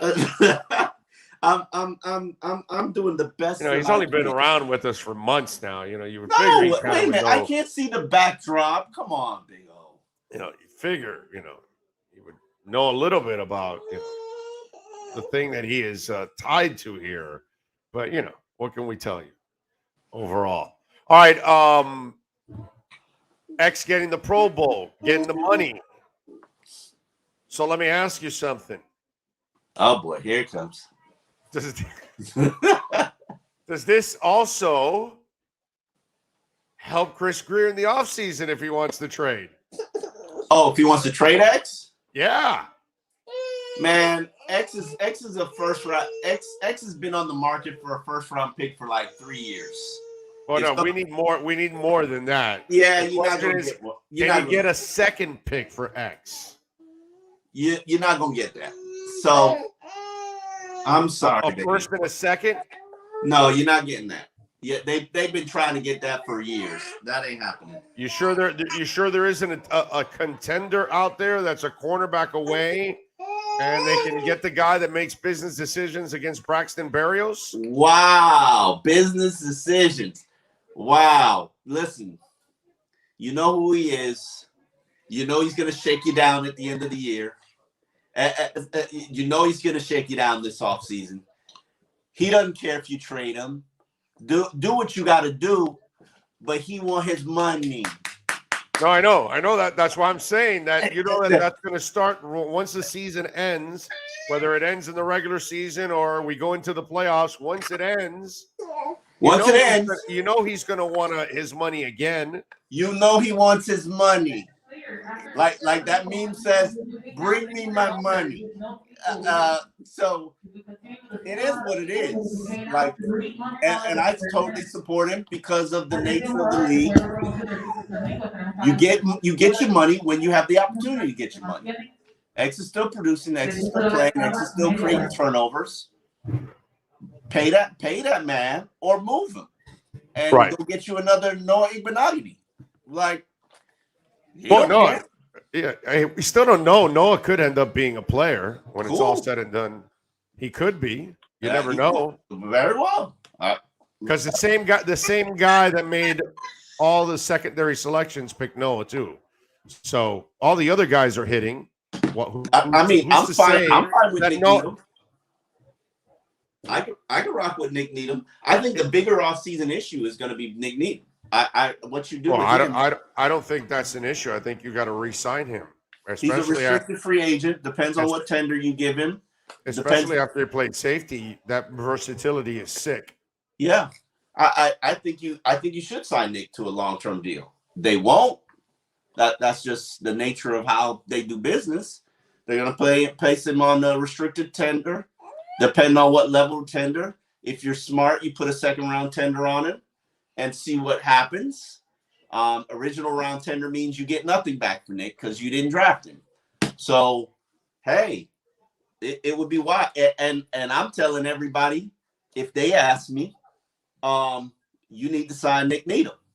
Oh yeah, not just Dolphins, but if somebody wants a cornerback, Nick is probably better than 90% of the cornerbacks in the draft. And I want to see the young man get paid. Oh, he'll get paid one way or another. He's going to get paid, Omar. Yeah, I mean, absolutely. He deserves to get paid. He's done a really good job, and he's grown. I hope they do re-sign him. But no, all kidding aside, I think the X thing is actually a really good thing for the Miami Dolphins, one way or another. Either he continues his play and you get a Pro Bowl guy out of him, or if you want to move him, he is following up a good year with another Pro Bowl year. So yeah, that is good for trade purposes. That's a hell of a hat there too. Listen, I because this is what I'm a poopy head. Listen, if you want to trade X, trade him, and go get the 15th pick in the draft. Go trade. They've been trying to trade him to Dallas for years, and Dallas is interested. But you're not gonna get what you want for him. Nobody's gonna pay you premium dollar for a guy that they know they got to give a new contract to. So, and the knees.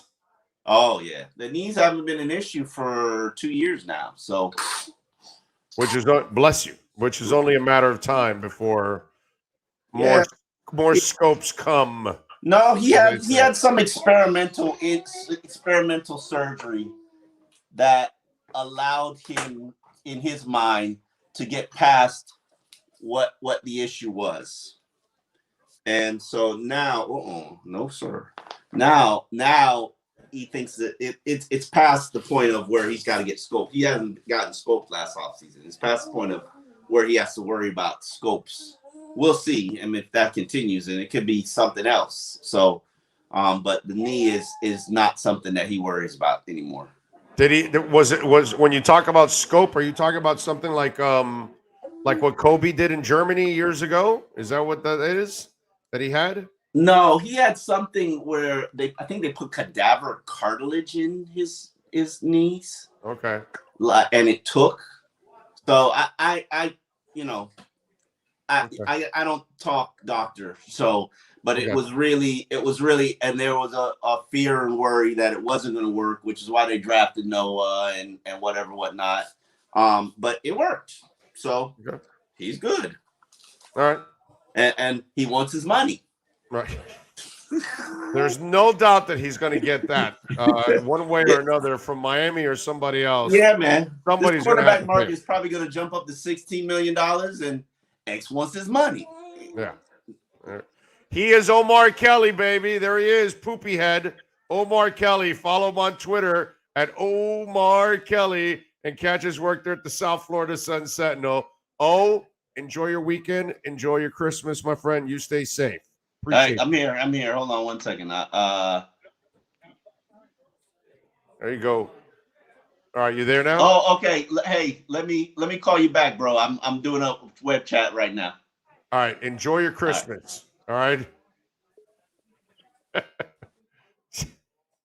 right, you're back. Well, see, he's got it muted there, so he has to unmute the mic. You got to unmute, mute. There you go. You unmuted. All right. We got to go. We got Mike Triplett waiting. You have a great weekend. Enjoy your Christmas. Enjoy your beautiful family as always. We will talk to you on Monday. All right. All right. Be good. There you go. Omar Kelly in our EJDconstruction.com Miami Dolphins report. We talk Saints football with Mike Triplett from ESPN NFL Nation next. You've been listening to the EJDconstruction.com Miami Dolphins report with Omar Kelly. For additions, home remodeling, or custom work, call Eric at 305-433-4843. EJDconstruction.com is the custom home builder and general contractor you can trust. 305-433-4843. All right, we are back, and there he is, the man, the myth, the legend that is Mike Triplett. There you go. Mike, the most important question is, the entire damn team's got COVID. How about you? Are you all right? I am all right. Yes, thank you for asking. But I guess we're still 3 days away from game day. We can't count our chickens yet, right?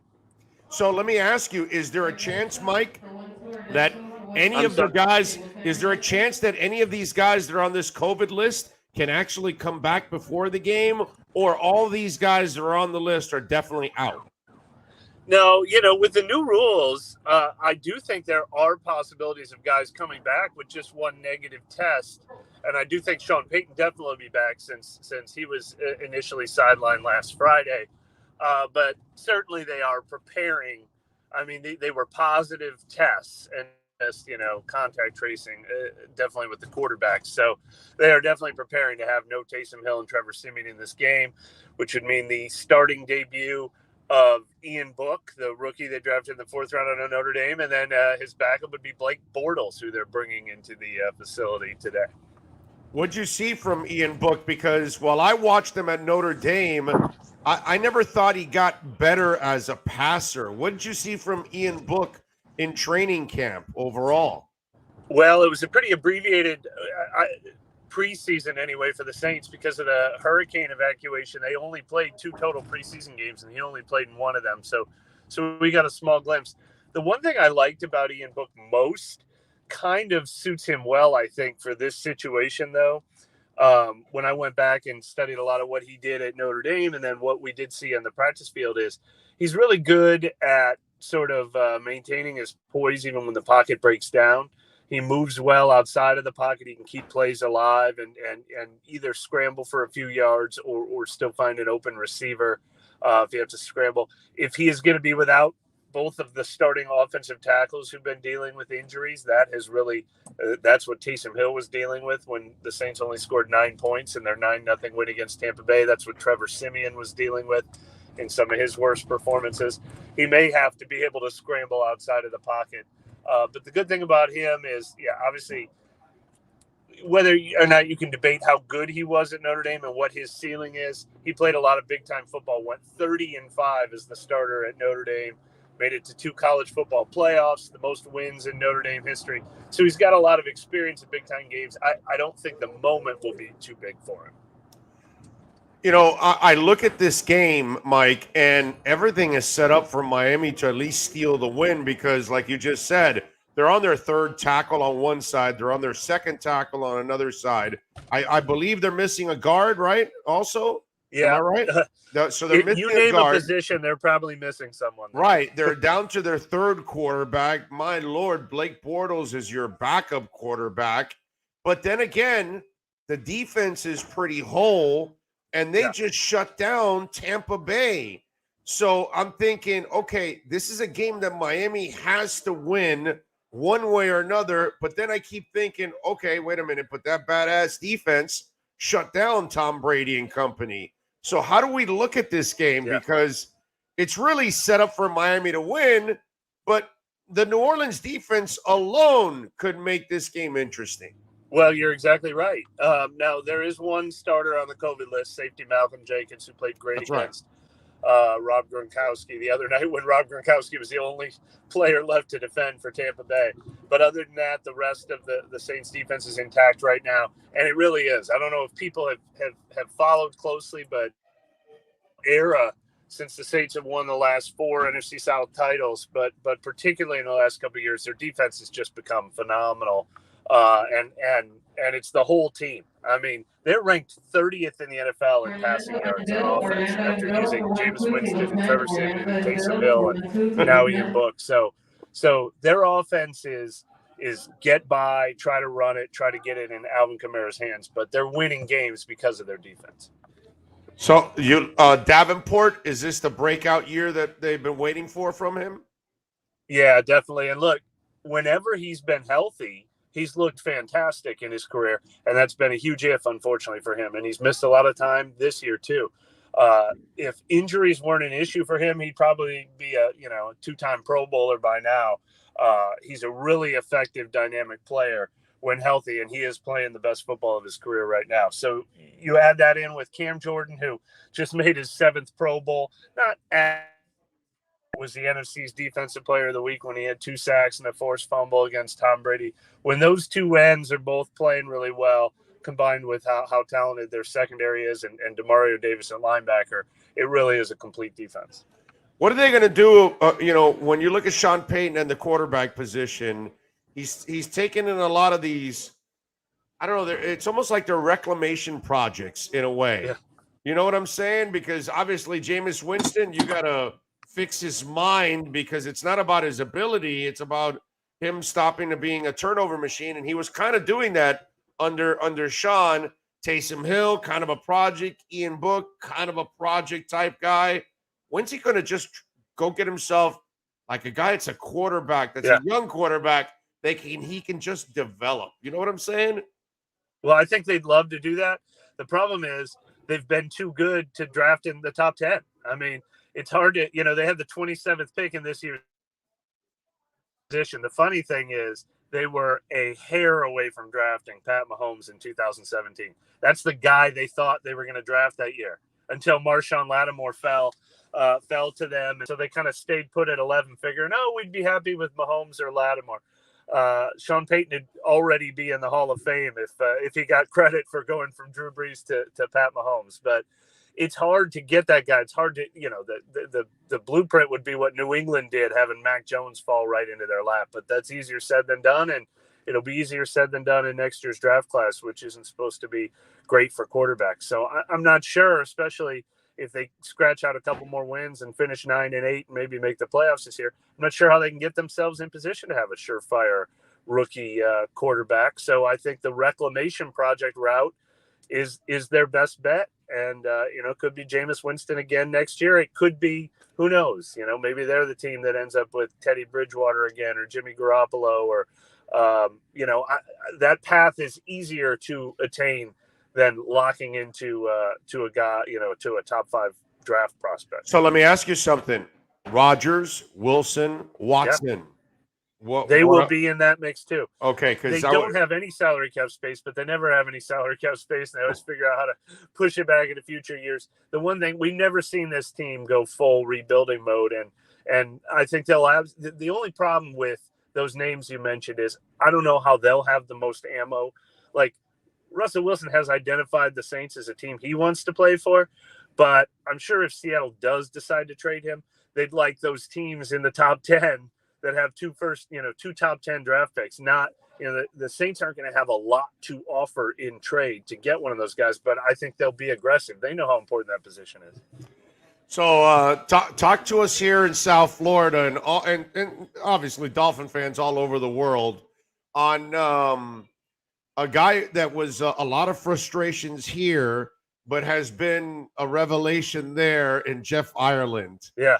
Because, you just bragged about how good the defense has been. And obviously I know that because I mentioned it, but most people may not really realize how good things have been and how that guy has been, praised a lot for what's gone on in New Orleans. Well, there's one thing he's always done really well in every stop he's been in. It's where he made his mark in Dallas, and it's what he's done again here, and that's running the college scouting department, and that's his role here, is running the college scouting department and the draft, and they've had a phenomenal run of success. I mentioned that 2017 draft. Man, was he on fire that year. They end up with Marshawn Lattimore, just got named to his 4th Pro Bowl in 5 years, Ryan Ramczyk, an all-pro $100 million right tackle, Marcus Williams, they just put the franchise tag on him at safety this year. Alvin Kamara has gone to the Pro Bowl all 5 years. Trey Hendrick, our boy, and is among the league leaders in sacks for the Cincinnati Bengals. Alex Anzalone, who ended up in Detroit this year. And then the guy who was next on their list was Patrick Mahomes, who they thought they were going to come out of that draft with. And they've drafted fairly well since then, but that was the one that rebuilt. I mean, that draft was the foundation for why this team maybe will, go to the playoffs for 5 straight years, even when Drew Brees was in his later years and now is no longer with the team. Yeah, that's why I keep saying. That's why I mentioned those 3 quarterbacks, because that team that you cover is so good that if they get one of those 3 guys, Mike, they're a Super Bowl. They're easily one of the 5 best teams in the NFL, and with one of those 3 guys, they're a Super Bowl contender, dude. Yeah, and depending on what they do with Michael Thomas, they will either have a number 1 receiver they so desperately need, or possibly look to trade him for assets entire season without him as well. Probably would have been the best player on the team if healthy. But dude, why is he such an a-hole? You know who he reminds me of that I covered early in my career is Terrell Owens, where some of that drama comes with him, but it's all sort of born out of this super competitive intensity. Like, no one has ever accused him of taking plays off or not trying very hard. He just burns red hot. He thinks he's being slighted by people who rank players. He thinks he's being slighted by the players he's going against. But he is really driven to be a superstar player. And so I think you do have an asset in that capacity, and that when he does come back healthy, he's going to want to remind everyone that, he's still a special player. Yeah, it's just weird that he has this character flaw, it seems like. You know what I'm saying? Like, he's a sick talent, but then somehow or another, the whole thing with the surgery, he puts it off, and then he has it too late, and it rolls into the season, and it's like, these are things like common sense would tell you, man, you want to do this earlier in the season so you can be available to your team, all this kind of stuff. And then the drama that followed all of that, it's just, will that get in the way of moving him is the question, Mike. Will his character, his attitude get in the way of the Saints actually getting, if they wanted to move him, actually get the compensation that's worth his talent? No, I mean, I do wonder what they would get in a trade for him, which is ultimately going to determine if they do want to consider trading him. Because, teams are going to want to do their research on what kind of a player he's going to be in the locker room. They're going to want to know how healthy he's going to be. But somebody's going to, if it's not the Saints who realize, what we need more than anything else is a number one receiver, and he's maybe the best one we've ever had. So maybe they won't even want to trade him. But if they do, somebody's going to want that, because, if you channel his talent and his competitive drive in the right way, you get, the last time he had a fully healthy season, he set the NFL record for catches and was the NFL's offensive player of the year. He still can be that again. So let me just bring something up to have a little fun here. There's a cornerback that's going to want some money, and he just made the Pro Bowl and had the 10 interceptions a year before. The Saints have always been looking for another corner. Miami really needs another wide receiver opposite of Waddle. I'm just saying. There we go. We just made Mike the trade Thomas for Xavier Howard, trade. Would that make sense?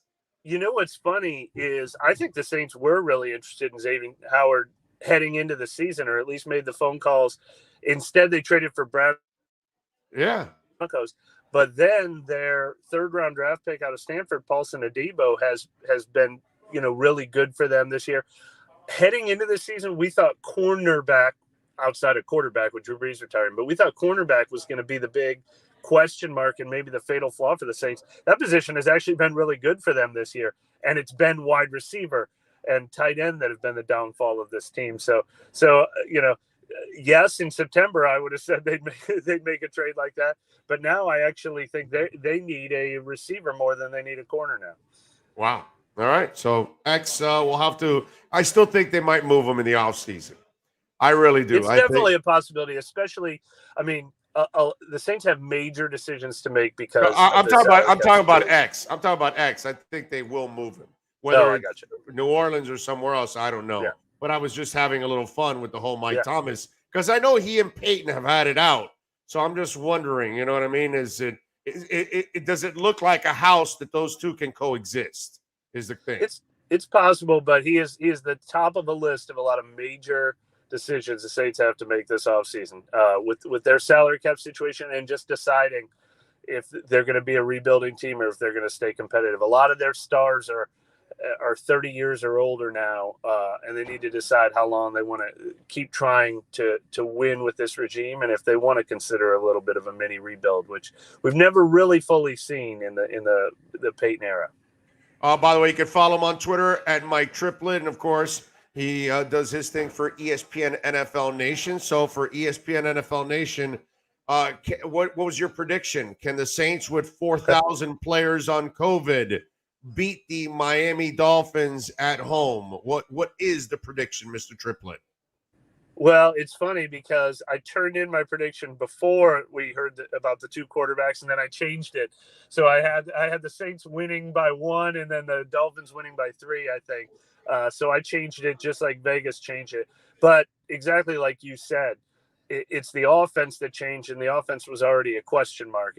The Saints defense could win this game single-handedly. So I think low-scoring, 1-score game either way. By the way, before I let you go, where do you stand on Tua? Are you a Tua believer? Because you covered a quarterback that wasn't really tall, that couldn't throw the ball out of the stadium. You know, all of those things. Well, and then Teddy Bridgewater had success here too. Right. And that's the mold.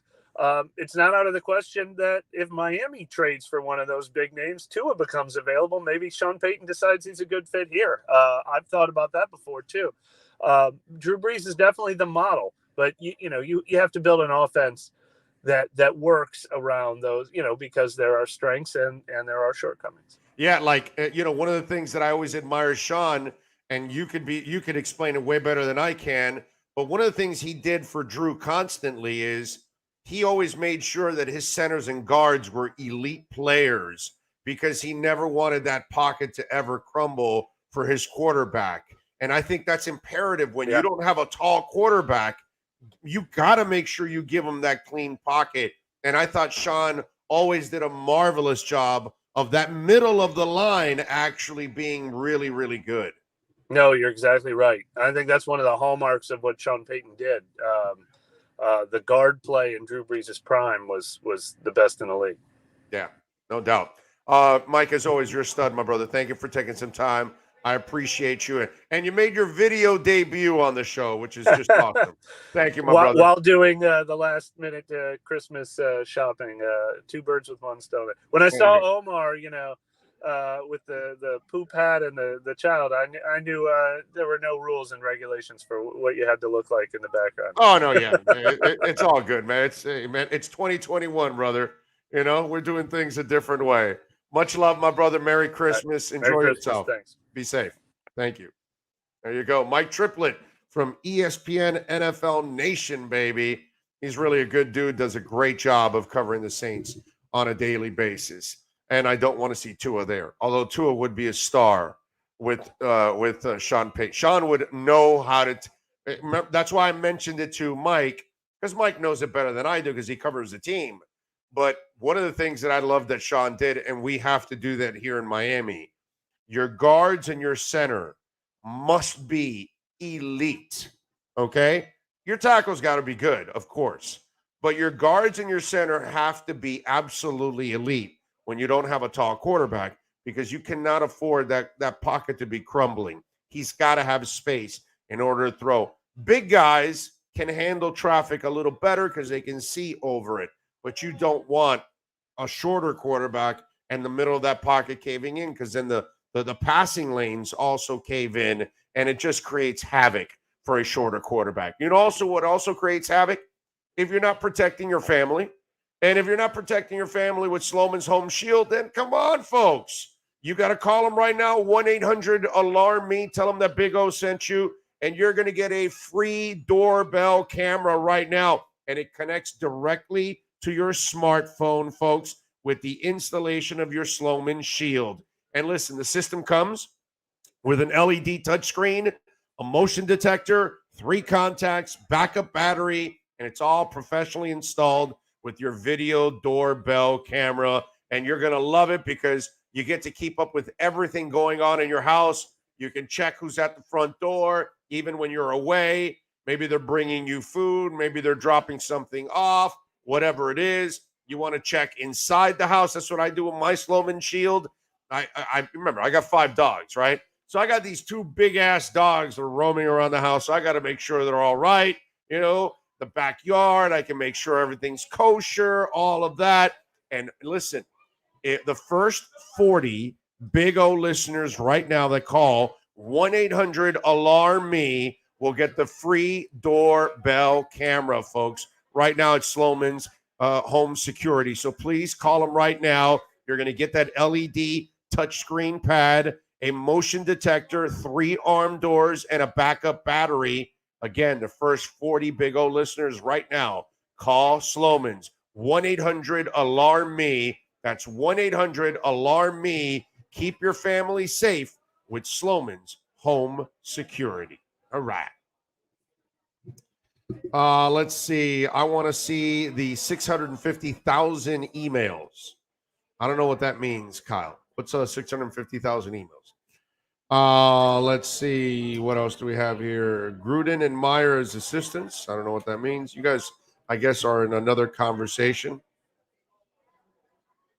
I think Watson ends up in New Orleans or with the Jets. I don't know. There's a lot of stuff going on here. I guess there's not much. I guess you guys are talking with each other on this one.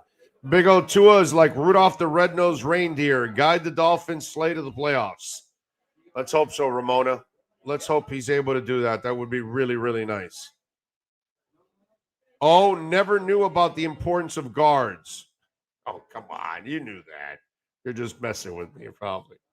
But yeah, the guards in the center, especially for shorter quarterbacks, I think it's really, really important. And that's one of the things that was always marvelous in front of Drew Brees. Even their tackles, they wouldn't go spending all the time first round on tackles normally. Like Ramczyk was pretty high, but Teron Armstead wasn't.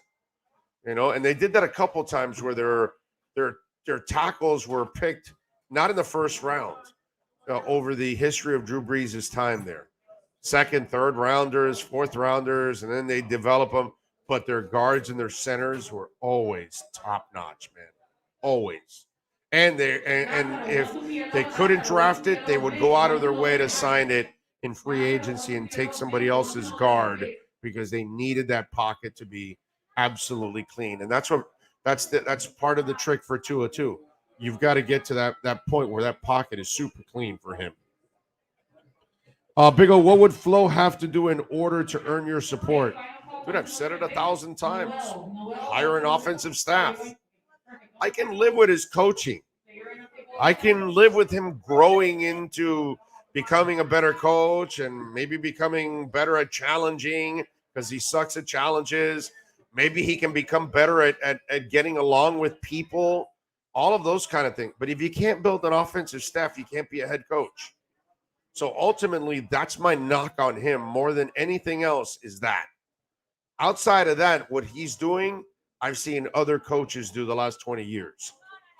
So if you can't build an offensive staff, like I've said for 30 times already, it has really nothing to do whether he's this terrible game day coach. He's not a terrible game day coach. He's not a great one. He proved it this past week by going for a fake punt on the 48-yard line. That's just asinine. And throwing the ball on third down instead of wasting the clock and forcing the Jets to use their timeouts. He's terrible at challenges. There's things that I don't like about him, but I can live with them. But what I've told you already many times over, you cannot have a head coach that can't build and rebuild a staff. And so this guy can only get his coaches from high school and college. He can't get established NFL coaches. It's a problem. So for the 400th time, it's all about him not being able to build an offensive staff. That's my problem with Brian Flores. Nothing more, nothing less. Okay? The guy can't build an offensive staff. And if you can't find me a quarterback's coach and an offensive coordinator and especially an offensive line coach, then I have no use for you. None. I've already watched this story before. I've watched Wanstead be half a coach. I've watched Sperano be half a coach. I've watched Adam Gase be half a coach. I don't even know if he was half a coach, actually. So I've already watched this story, and I'm done. I'm tired of it. So unless he can build an offensive staff, he can't be a head coach in my eyes. So that's how he gets my support. Okay. So there's a new drinking game. Take a shot every time Flo throws a challenge flag. No, better yet, take a drink every time Flo fails a challenge. Okay? You'll end up an alcoholic. Big old Brian Flores is going to be on Rich Eisen's show today. Rich Eisen is one of the best, one of my favorites. That's fine, but he'll be on Rich Eisen and say absolutely nothing. It'll be a boring interview. You know what I mean? Oh, God. Thomas says, Big O, remember how Tannehill used to get a lot of tip passes? I noticed that Tua is a short QB, hardly ever has any. Do you think it's because Tannehill telegraphed his throws? Yes. Yes. Yes. Of course. He's Ryan is like a guy that has to learn how to be a quarterback. That's why you watched him yesterday, and he took a couple of sacks that he's what is he, 10 years in? 10 years in, and he still has no clock in his head. He still takes sacks. It's hilarious. It really is. Let's see. Big O, did you watch Sunday's NFL Countdown on NFL Game Day Live? Before the show, I love NFL Game Day crew, but I missed Chris Berman's crew epic on ESPN. I mean, I enjoyed it back in the day. I'll be honest with you. I think Chris Berman kind of ran his time, came and went. In other words, it was one of those deals. Like for me, I was Chris Berman'd out. You know what I mean? There's something about, look, I don't mind if you have a shtick, but I also want you to have some substance too at the same time. So I don't mind the shtick, but give me substance. And that's where it just was a little too much, and it was all shtick and no substance. And so you kind of get tired of shtick all the time. And then there's nothing else behind it. And, and watching Chris Berman run out of breath after every 6 words he said was also kind of tiring too. So I'm one of those that dude's a Hall of Famer, a legend in our business, all that kind of good stuff. But I've kind of that kind of ran its course for me. Let's put it that way. Chris Berman jumped the shock, as they say. Brian Flores on the Ellen DeGeneres show. Now that would be a good one right there. Let's see. Alexander Rene Diaz says, you know what's crazy, Thomas has this beef with Parker about how he's better, yet Michael Thomas is in the same position as Parker 1 year later. Karma, baby. Well, Michael Thomas, man, is one hell of a player, but he is one big ass head case. Flo on Rich Eisen, taking it one game at a time. We got to be smart. We have to play to win, and water is wet. That about sums up Flo's interview on Rich Eisen. I'm going to check it out just to laugh, because poor Rich Eisen's going to interview this guy, and then at the end he's just going to go, I don't know if he'll say it, out loud, but he's going to go, wow. Yeah, let me make sure I never interview that guy again. Let's see. Big O, basically, do you feel like Coach Flores can coach? He's all right. He's all right. I can't say he's a great X's and O's coach. He's all right. But he can get better, hopefully, in that area. But where you can't get better is if you can't find coaches. That's a problem, man. That's an enormous problem. Because remember, you don't need just one QB coach. You're going to eventually have to replace that one and replace that one. If you're going to be a long-term coach, you're going to lose assistant coaches. And so far, he can't build a good staff. Not one time. he's needed help, and he can't even keep those that have helped him to bring him in. Let's see. Moserino says back to back going. Chris Berman sucked. Joseph Mark says Big O, one bad hit or COVID scare with Tua would immediately end our season because Jabroni Brisket will fail. Yes, no, you're right. But I mean, hey, everybody's in that position right now in sports. You're hoping your most important players don't end up with COVID. All right. All right, let's take a very quick turnaround here and let's get ready to talk a little Canes football with Manny Navarro and our Caneswear Miami Hurricanes report. If you're a Miami sports fan, then there's only one store to go to, and that's Caneswear at Miami Fanwear in Davie. They're your one-stop shop for all your inner Miami CF, Canes, Dolphins, Panthers, and Marlins merchandise. They have hats, t-shirts, game day jerseys, and so much more. Located at 2511 South University Drive in Davie, and open 24/7 online at caneswear.com or innermiamiwear.com. Call them at 954-835-5597. Caneswear, the spot where inner Miami and all Miami sports fans shop. The viewpoint statements or beliefs expressed on the following program by the host, guests, or callers are not necessarily the opinions of FantasyXS.com, Media Group Inc. ownership, management, sponsors, or website. Time for Canes fans to get what they want. Information, insight, and perspective. It's the Caneswear Miami Hurricanes Report with Manny Navarro, exclusively on the Big O Radio Show. Here's Big O and insider Manny Navarro. Righty, we are back, ready to go, locked and loaded. Manny Navarro, good afternoon, sir. How are you doing, my friend? Doing great, brother. How are you? Cannot complain. It's a Friday. I get a weekend off, although it'll be a bitch of a Monday to then Tuesday, but whatever. We'll deal with that when it gets there. At least we're off for the Christmas weekend, which is actually a good thing. We're not working on Sunday. We'll get to watch football. All right, so where do the Canes stand on the COVID front, first of all, for their Tony the Tiger Bowl game? Well, I mean, it's one of those situations. They tested on Monday, basically waiting to see how many guys get cleared. They made the decision ultimately to, instead of leaving for El Paso and putting themselves in danger of getting more guys testing positive for COVID, basically hunker down here, leave the night before the game or leave the day before the game.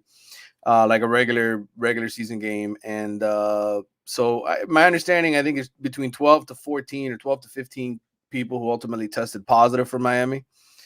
And some of them are asymptomatic. So it's one of those deals where you got to wait the 8 days and then see if anybody else tests positive. So it's one of those deals. They're not like Texas A&M. I think Texas A&M had 38 guys or something ridiculous like that. I was told Miami's number was in the teens. Like I said, 12 to 15, 14, around that area. Yeah, but supposedly Texas A&M was involved in an orgy. So that's probably what happened. All right. Exactly. So, and it's spread out. It's not like one position group either that for Miami. I think it's just, the last time something like this happened, and it usually happens, it's the freshman dorms because all those guys are around each other. The rest of the kids live off campus. So when you're not practicing and you're just lifting weights and you're, finishing finals and all that kind of stuff, it's kind of a sporadic thing. I don't think it's necessarily position groups that are affected or anything like that. Yeah, no, I'm with you there. All right, so it's a matter of wait and see right now okay, now coaching wise, how many, I know Jess Simpson is the coach, but how many coaches are left handling the team at this point in time? And I know that Mario isn't involved, but is he kind of around? What's the deal? How is that whole dynamic working out? Yeah, I mean, Mario's in the building. He's in his office, but ultimately, and I think he's watching the bowl practices, whenever they get together and do their walkthrough stuff, like he's meeting with guys, talking to guys, getting information on players. I think a lot of this is roster analysis, him sort of figuring out, hey, who are guys that we can really consider starters to our level versus guys that we know for sure can't help us, so they're doing their own sort of evaluations based off of film and whatnot. And he's obviously having conversations with coaches, about coming in and what their roles would be here, etc. So he's around, but ultimately this is all Jess Simpson and the guys that were left, and Garen Justice is supposed to come back and coach the bowl game. He's at SMU, so I think he will meet with the team in Dallas when they get out there. But there's other guys, guys that are analysts, guys that have they're around the program, that have been on the staff that just aren't coaches, and they've been elevated to coaching type roles to help out. You look at the coaches right now. Are you hearing anything? I know we've talked about this several times. Every time I bring you on, we kind of try to find out what's the latest. And obviously, I know that you have a feeling that a lot of the guys that he's going to get are active right now, and they're waiting for their responsibilities to end to then be named. So, having said all of that, have you heard anything whatsoever right now? No, I mean, the only name that I've heard offensively that, besides guys that are still coaching right now, the guy that isn't coaching is Arkansas's Kendall Briles. I mean, as far as like coaching in the playoff or any big important games, that's a name that the players had mentioned to me as a potential. The freshman quarterback that they just recruited, Ja'Curry Brown, who signed with them. Briles is a guy who recruited him and also recruited Jay Garcia and has relationships with them. So from that perspective, that's a name that makes sense as far as a potential person. But I think that whoever Mario is looking at, the reason we haven't had any progress with either coordinator position or any of the assistants is because ultimately he's got to hire that coordinator first. And whoever he's waiting on, in my mind, has to be somebody who is playing in these playoffs or somebody who is still coaching important games or just can't get this done yet. I was told basically wait till after the bowl game is when we should expect stuff. Now there'll be rumors that pick up steam from now to then, but I think all the names that have been discussed or thrown out there by different people. I mentioned Glenn Schumann to you a few weeks ago, the Georgia co-DC, as somebody who is somebody who Mario interviewed before. That's the DC name that I think. I know other people have mentioned Derek Mason, the former Vanderbilt coach. Charlie Partridge was another name that was out there for defensive line coach, maybe defensive coordinator, assistant head coach type role.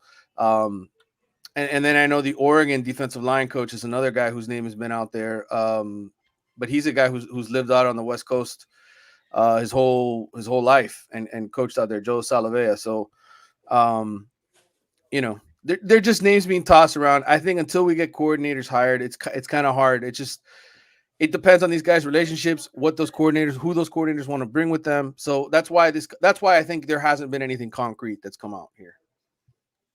All right. Of course, remember you can follow Manny Navarro on Twitter at Manny_Navarro and subscribe to The Athletic, folks. So support Manny and all the great writers there and get your news locally and nationally there at The Athletic. I know I do. I follow The Athletic and read all of their stuff. All right, Manny. Recruiting wise, Mario picked up another one this week, didn't he? Did he pick up another kid this week? He stole it from somebody or something like that? No. I mean, are you talking about the end of last week? You got the tight end Jaleel Skinner, right? And then he picked up the kid from USC. I don't think that's what it was. Else. No, that's right. It was. Yeah, it was late last week. That's what it was. Okay. All right. So no thievery this week then, unfortunately. No thievery yet, but I think, look, trips are going to pick up here in January. There's going to be a bunch of kids visiting after the bowl game, making official visits here. Then you're going to have February.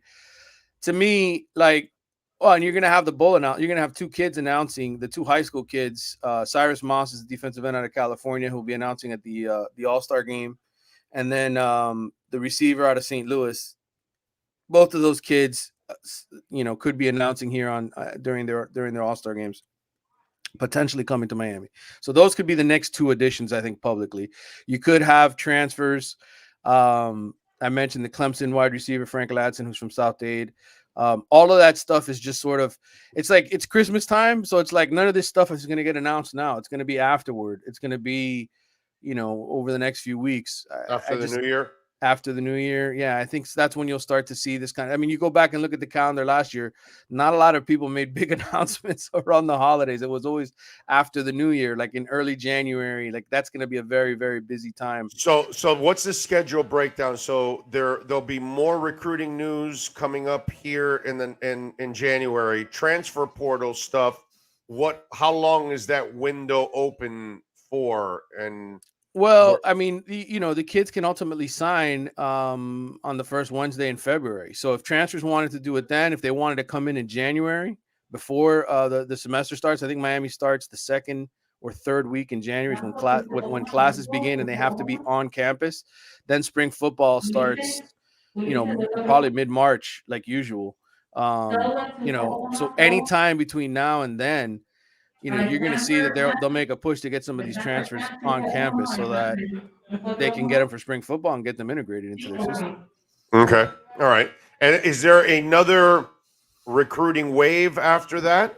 Yeah, you could potentially have, I mean, even in the summertime, guys get added to rosters. Okay. So I think once spring football is done, you'll see guys enter the transfer portal again because they're going to read the writing on the wall, right? They're going to say, hey, I don't have a role on this team. Right. And then at that point, you could see Miami try and pluck, some cornerbacks or some defensive ends, edge rushers, etc. I mean, they're trying. I mean, they're having conversations with a lot of different kids. It's just about fit. And it's hard right now because you don't have coordinators or assistant coaches in place. So it's hard to explain to these guys, hey, this is your position coach, That's why this has been sort of a quote unquote dead period for Miami news. Like until you start to see Mario hire his staff, I think then after that, you'll probably see some transfers and things be announced because kids want to see who they're going to be there, who their position coach is going to be. Have you heard any changes inside the facilities, upgrades, things like that? Now that Mario's taken over, is there any news on things that they are now adding to the program? Yeah, well, definitely the locker rooms. That was something that they were planning on upgrading even before Mario got hired. That was a plan that they were going to be spending a lot of money on this offseason to sort of bring it up to date even more than what it is. So that's that without question. There's other things that people have been discussing as far as helping the recruiting, upgrading the offices, the film, all those areas where the players go and meet. Stuff that was just built within the last few years, upgrading it even more so that it's top of the line, competes with the best in the country type of deal. Miami has a good situation. I mean, they've got the hospital and everything right there, and they've got, real doctors that come in and work and check these guys out when they have injuries. So I think they're in a very good situation as far as facilities. I know that was always the knock on them, right? Their facility sucked. Well, now they have the indoor practice facility. There's no more cancellation of practices.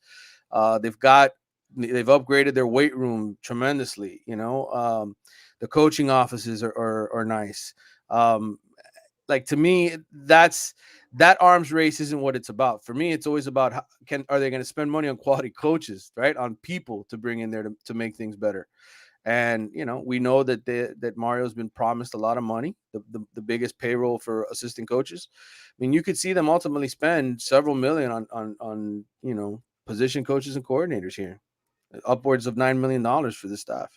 Well, I like to hear that, brother. If they're willing to do that, then they got a great shot at being incredibly competitive year in and year out against the upper echelon. What are you working on The Athletic so folks can subscribe and support you, sir? Yeah, I ended up being told you need to take vacation days because I had so many racked up. And so this week I was going to write a couple stories and they said, nah, look, enjoy family. Get lost, dude. You need to be able to turn those vacation days in. So I've been, busy here at home. I've got family coming into town for New Year's and for Christmas and all that. And so I will start cranking up again, probably Monday or Tuesday as both stuff happens. But, I've kept my eye on what's happening in this whole COVID situation. I've been making phone calls. I just haven't been writing stories because it's like The game's still on. They haven't canceled anything. You know, it's like little blurbs, little tweets that I can put out, or little tidbits of information. We have something that I really enjoy at The Athletic, which is sort of like, I know different websites have like message threads and all that, but I can basically post in real time any little tidbits. And so we have that section at The Athletic website where all of our writers contribute sort of thoughts, tidbits, notes, things that aren't big enough for a story, but certainly to keep people up to date. And so a lot of my information I post in there, you know, while I'm on vacation, so to speak. By the way, folks, he's really lying. While on vacation, he's written 67 stories. They're all saved, and then on Monday he'll just start, you know, just slamming Rojas with one story after another every 20 minutes, and then Rojas is scrambling to edit everything and post it. So he's written. Right now his mind is running during this interview. He's thought about 6 ideas already for new stories. I have lots of ideas for stuff. See what I mean? It's just a matter of, hey, you know what? Spend time with your family. They've been ordered, doctor's orders to spend time with the family and not put any content on the website just yet. Hold on to after Christmas. The only writer in the world that writes while he sleeps. That's Manny Navarro, baby. Follow him on Twitter at Manny_Navarro, and more importantly, subscribe over at The Athletic and support him and all the other writers that wish they could write while they were sleeping, like Manny. Merry Christmas, my brother. Have a great weekend. We'll catch you next Tuesday. Same to you, my brother. We'll talk. You got it. There you go. Manny Navarro, man. He is such a good dude, man. Great dude. Love Manny Navarro. Let's see. The Saints are now down QB 1-2, wide receiver 1-2, tight end 1-3, left tackle 1, and left tackle 2, by the way. Right tackle 1, safety 2, and 3 coaches. Yeah, I'm telling you, the Dolphins better win this game.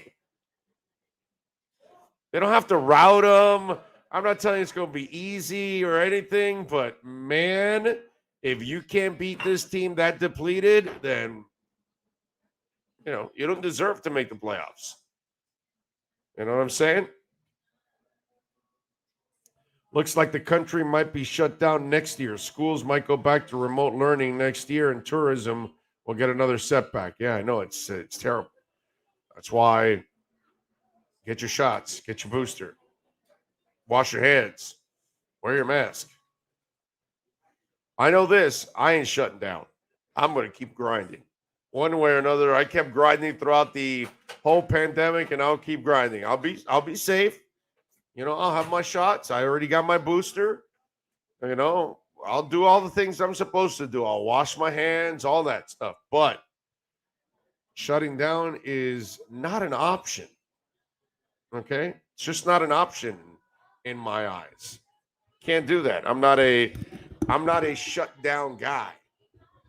I'm the guy that grinds and continues to grind all the way to the end. Ain't no rest for the wicked. Money don't grow on trees. I got bills to pay. I got mouths to feed. Ain't nothing in this world for free. You know, I can't slow down. I wish I could.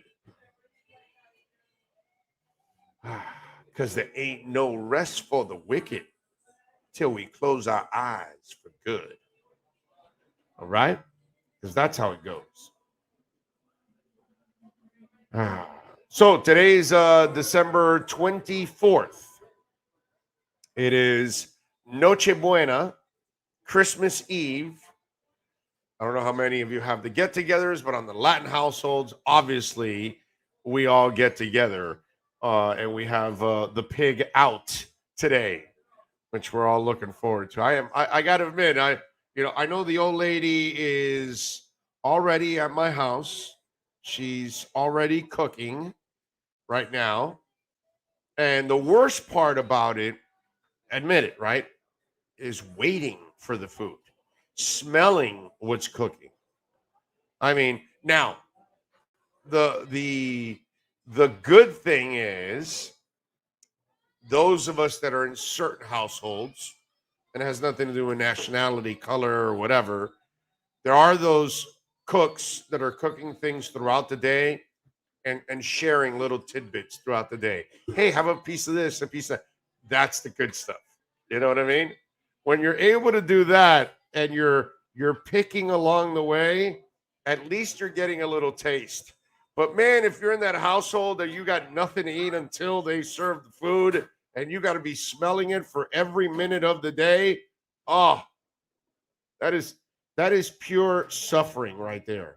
That's what ends up happening. You're just suffering is what happens. You just feel terrible that you've got to keep smelling it and you can't eat any of it. Sucks. Tommy Mayer, thank you, sir, for a little love on the super chat. I appreciate you. Remember, you can always send in a donation. He says, Merry Christmas on Cash App or Venmo. That is Cash Big O Show. That's Cash Big O Show. And I'd be remiss if I did not mention Ray Grullon yesterday, giving us a little love on the Cash App. And on Venmo yesterday, Dean Gramesty chimed in and said, great show. Always listen. Love it. Thanks for getting me through the afternoon. Go Tua and Dolphins. Merry Christmas. What is your Saints prediction? Dean G in Connecticut. And Dean G, I'm going Dolphins, man. Dolphins win. And I'm going to go 16-9. Okay. All right. 16-9. That'll be my score for that one. All right. 16-9. And remember, Cash App or Venmo if you want to make a donation through their Cash Big O Show. I'm sorry, is the address. Cash Big O Show is the address if you want to send it in. How we doing on the market? The market's been holding up, man. Crow has been climbing. Crow is up 12%. It's up to 66 cents. It was all the way down to 50. Remember, maybe even 48, 49, 47. So now it has climbed up to 66.7, almost at 68 cents right now. Let's see, what else do we have here? Polkadot is up 2.5% to $29. Bitcoin is at 51,300. So that's good. Ethereum's at 4,100. So it's nice to see Bitcoin holding up a little bit more right now. And hopefully we'll start to climb a little more at this point. Cardano is up to 146. Terra Luna, by the way, is up to almost $98. It's up 3%. Terra has been on a absolute tear, man. I mean, seriously. Algorand is moving, folks. It's up to $1.63. It's up over 12.5%. So those of you that went with Algorand, you are winning in a big time way right now with Algorand. Phantom, also a terrific blockchain, up to $2.20.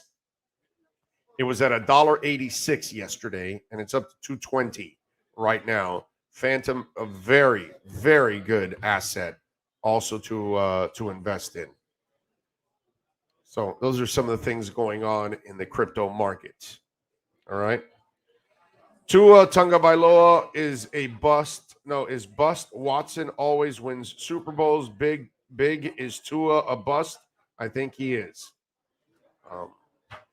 First of all, if you're going to type something, try to type something that's actually legible and understandable and it actually reads like English, please. Is bust Watson always wins Super Bowls? Big is Tua a bust? I think he is. You got to practice, my man or woman, whatever you are. Come on, man. And no, I don't. If I don't know if I speak whatever language that is. Tua is not a bust. That's ridiculous.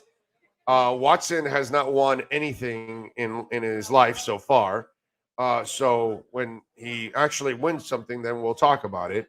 So far, he can't even win the trust of women. So, let's just Let's just hang in there, okay? Tua is a year and a half away from being a scoring machine. Well, that's if he gets a coach, an offensive line, he gets another wide receiver, a running back that's, a good running back. That he can be I'm with you. He can be a scoring machine.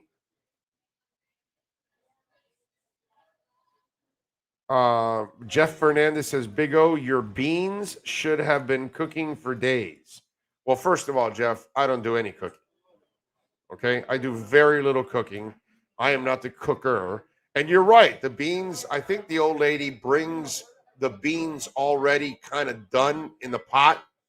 And then she kind of warms them up or something because she's been doing it for a day or two. I think you're right about that, actually, because it always comes full. You're right about that. So she was probably making the beans a day before or something like that. So it's a good point. But again, I don't cook. As you can tell by my looks, I professionally eat. That's it. That's my job. Eating, not cooking. I just smells good. Can I have some? And that's it. That's as far as my contributions to Thanksgiving, to Noche Buena, and to the 31st. Now, the 31st is a little more loosey-goosey in that sense. Not like these 2 days. And I got to tell you, Thanksgiving and Noche Buena for me are, God, it's heaven. You know what I mean? Although this year, I was a little disappointed with Thanksgiving because too many people took the food and didn't leave any in my house. And that was a problem. I didn't have leftovers for Thanksgiving. I'm still pissed about that. It's like the first time in decades. So I have to let it slide because it's the first time. But I let it be known that next year, that can't happen ever again. That the leftovers have to be there. And not one trip of leftovers for me. No. I got to have a couple of trips of leftovers, okay? After Thanksgiving, I need a couple of trips to leftovers for 2 days straight. Just like after tonight, for the next couple of days, I got to be able to go in the fridge and get a little more lechon. I got to be able to go into the fridge and grab some more frijoles and arroz. You know what I'm saying? I got to have some extra. And those frijoles, as you all know, they taste even better as they're sitting there. You warm it up and, oh, my God. And I'm not big on leftovers. Like regular leftovers, everyday leftovers, I usually leave them. But Thanksgiving and Noche Buena leftovers, oh, man. And I guess that this is where it's a me problem. I don't know. I can't speak for all of you. But since my wife is really not a cooker and neither am I don't get a lot of home cooked meals. So when I do have a home cooked meal, my Lord, there's nothing like a home cooked meal. So when the old lady comes over and I only get it a few times a year, I guess that's why, I tell you all regular leftovers because it's from takeout or whatever. I don't really care about them anymore. Once I have my food, I'm done. What are we batting here, Dougie Fresh? Is there something going on? Then I didn't pick up on it. I'm sorry. Did you bat something there, Sean? I don't know because that says time for a bat. I don't know what's going on. Anyway. Oh, I see. Oh, I see. I got it now. Done. Okay, I see it now. When I see the repetitive and it's just abusive and it's just an idiot that wants to try to, I see it. We got it. Hey, man, listen, if you think Tua's a bust, no problem, bro. Put it on there, and that's it. You spoke your mind. But you thank you, Doug. Yeah, but this guy is just over and over and over and over again. So, yeah, we ghosted his ass. We batted his ass right out of there. So He's done. History, or she's done. I don't know what it is. But yeah, that's some, you know how it is. Some people don't know the rules of the show. We can agree, we can disagree. You can call me a nutbag, whatever. But you know, if you think posting something 47 times over and over again is going to get you there, that's not going to help. Zachary says, no leftovers for Big O. Damn, I need at least no, but Zachary, I explained it now. I'm a man that is, you know, that lacks home cooking. I don't really get any home cooking, really, to be honest with you. You know, unless the wife is working the bedroom, then that's the home cooking I like the most. But outside of that, in the kitchen, I don't get a lot of that, unfortunately.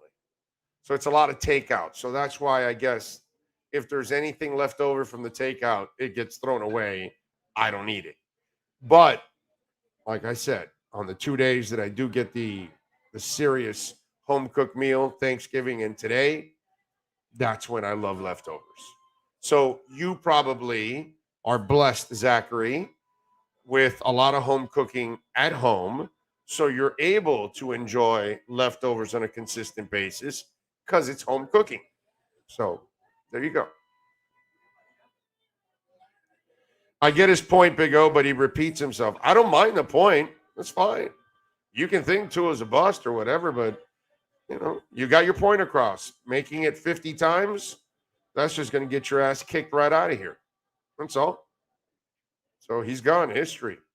It doesn't matter. Hey, you know how it is. You know how we work it, whether it's the strippers that come in or whoever it is that comes in bombarding our show, we get rid of them. Big O, what's your TV setup for tomorrow? Which games for Christmas? Big sports binge tomorrow.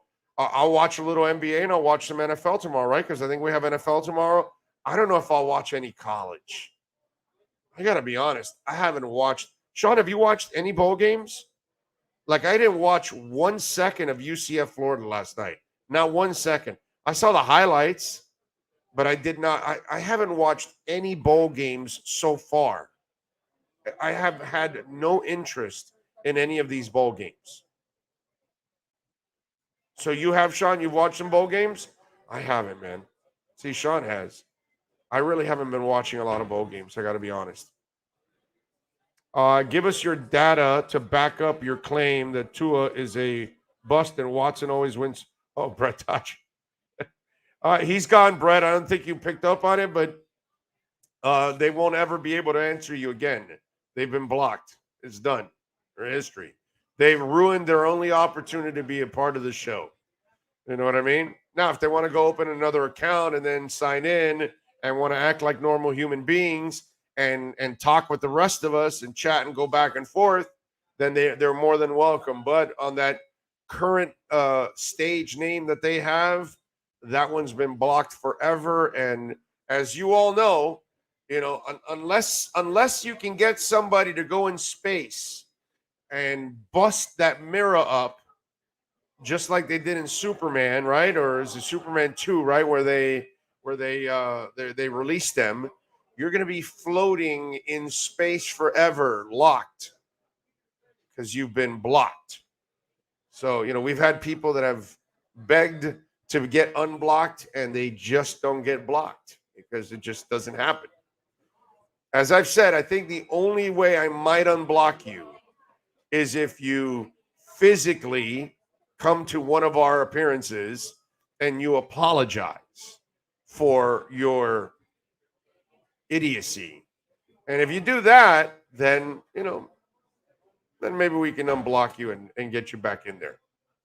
But outside of that, really, there's no shot of ever getting unblocked. Big O, do you think Jake Garcia stays? KJ, that's a great question, my brother. I have no idea. I don't know the kid. I don't hang out with the kid. I don't profess to know him. So I don't know, my friend. You know, these kids, they're very sensitive nowadays. So I don't know. I'm not sure. The best way of getting unblocked is to not get blocked. There you go, Tank McBride. It's the best way. Just act like a normal human being. Call me an idiot, and you're on your way. You're fine. Call me an idiot 47 times, then you get blocked. You know what I'm saying? Tell us that the Dolphins are going to win, but don't tell us the Dolphins are going to win 86 times on the chat board. You will get blocked. It could be a good thing that you're saying. Could be a bad thing. Could be an insulting thing. I don't care. Whatever it is, don't repeat it a whole bunch of times. Say your piece and move on.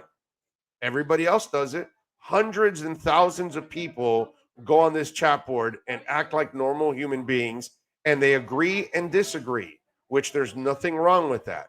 But once you start getting abusive, I'm not going, me or Sean won't allow it, and you'll just get blocked. That's it. Leftover turkey sandwiches. That's right, Brett. Damn right, bro. Damn right. Gotta have me some. Big O, what is your dinner tomorrow? No, dinner's tonight. Tonight.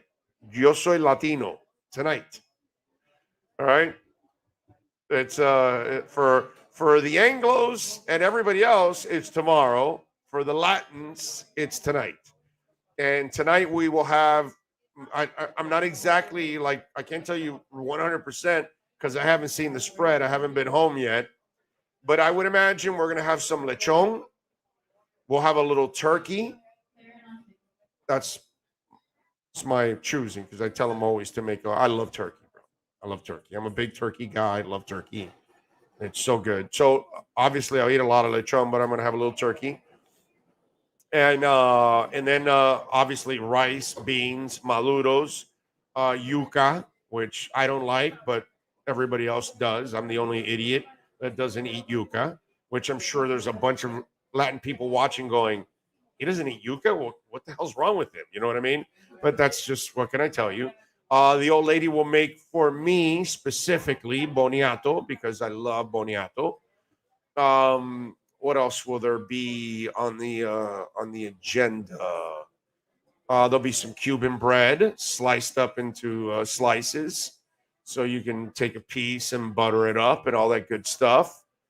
What else will we have? I'm trying to remember. Some plantain chips also will be an option. I'm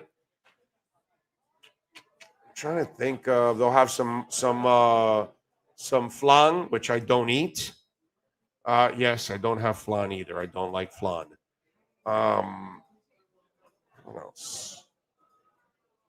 And then the regular drinks, a little water, some wine, some beer, some soft drinks. I don't think I'm forgetting anything. Maybe there's one or two side things. No eggnog. No eggnog. I don't like eggnog. I'm not an eggnog guy. So I would not have any eggnog. And I don't think anybody ever drinks eggnog in my house. Ever. I don't think we've ever had eggnog in my house. Is that un-American? Rock Newman, thank you, sir, for giving us love there on the super chat. Very good. Big O making me hungry. Making? I'm already there, dude. Just thinking about that lechon. Are you kidding me?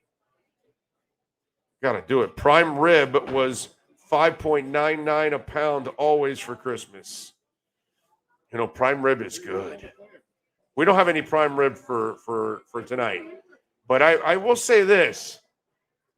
I wouldn't mind having a little prime rib tonight. Now that you mentioned it, prime rib action would be pretty damn good tonight, man. That would be something that would get me going a little bit there. Now that you think about it, wow, a little prime rib, man. I like it.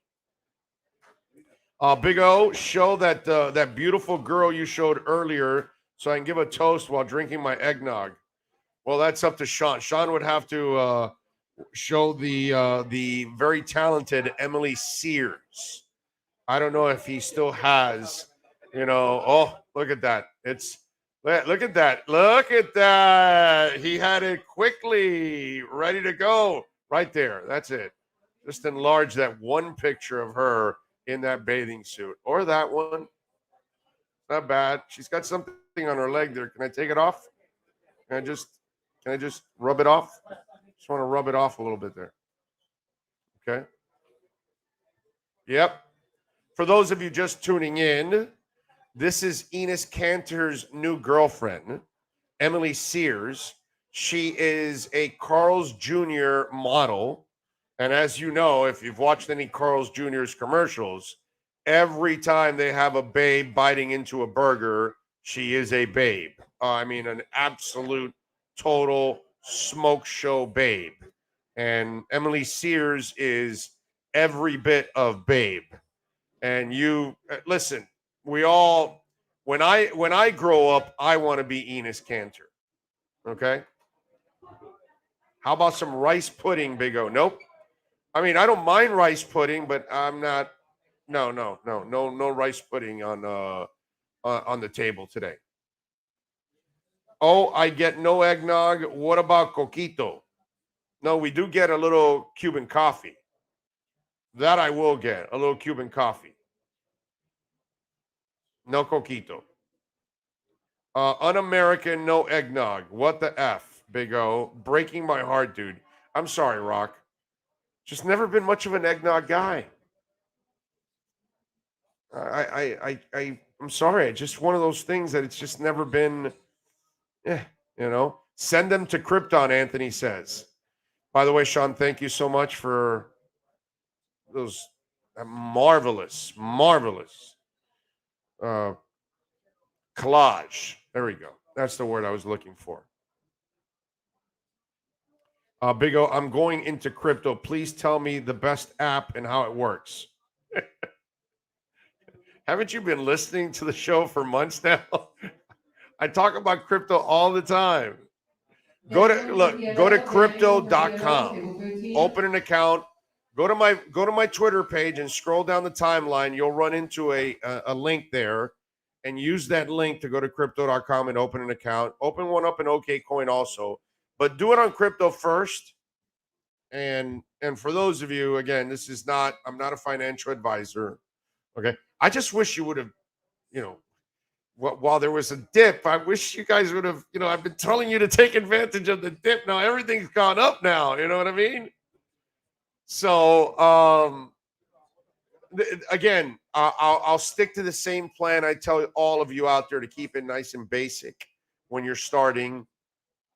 You're 100% pie. Okay. I don't care what you have. If you have $50, $100, 500, 1,000, 10,000, 100,000, $1 million, if you're blessed and you have all that kind of money, good for you. Awesome. Get 40% of it and buy Bitcoin. Get 30% of it, buy Ethereum. And then 10, 10, and 10, you got 3 10s left, right?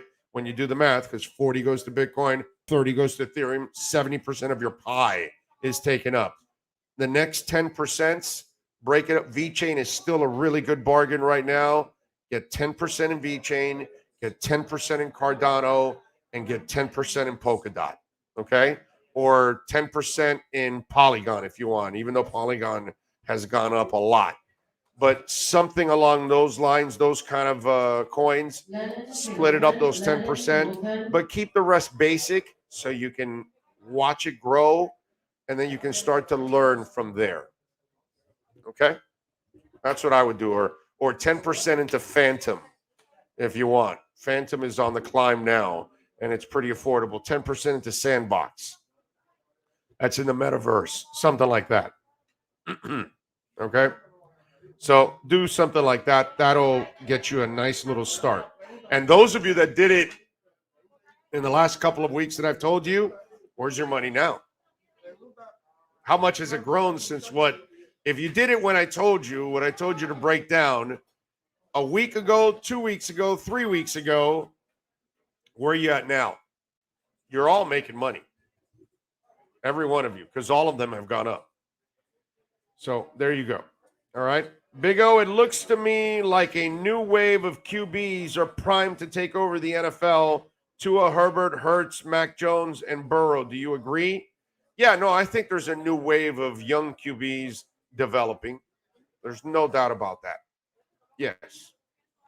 Yeah, I mean, hey, man, Aaron Rodgers and Tom Brady and Russell Wilson, these kind of cats have been tearing up the league for a long, long time, and they're up there in the twilight of their careers. So, yeah, We're going to have a turnover.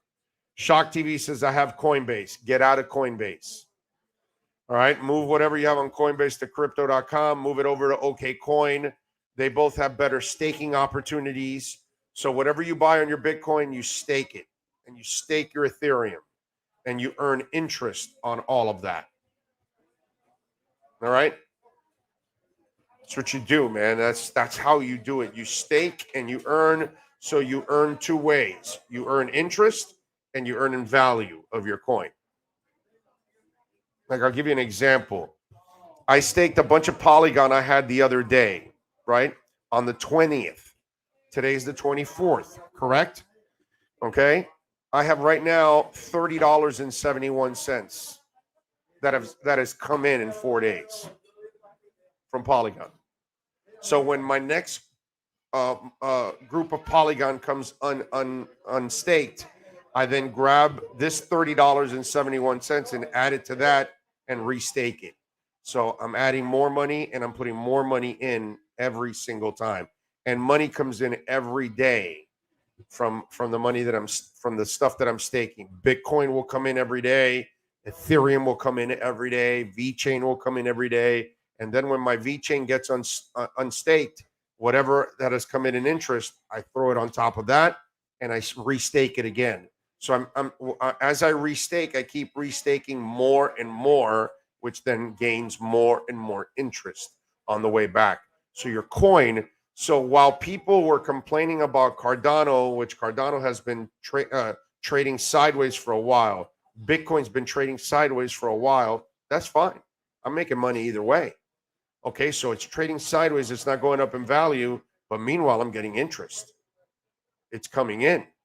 So every day, a couple of bucks comes in, couple of bucks, and it starts to build up. And before you know it, you've got, 20, 30, 50, 60, 70, $100 extra that has come in interest. And then you grab that interest and whatever gets unstaked, you put it together and you restake it again. And that's how it's a beautiful cycle of how you continue to make money. But that's the problem with people, that they don't know about staking and they don't understand. And then they get frustrated when something's going sideways. But the people that are staking don't care, because while it's going sideways, I'm gaining more and more coins along the way. And when you start going up, all of a sudden I have more coins when you start going up again. Why? Because I've been staking for months and adding more Cardano and adding more Bitcoin and adding more Ethereum and adding more VeChain and adding more Polygon and adding more Polkadot, and that's kind of what you do. That's what the smart people do. You don't let your money just sit there. No, you let your money work for you at the same time. Even if the market is not moving, you're still gaining money. You're still growing. That's how you do things. That's the difference with crypto compared to other forms of investments.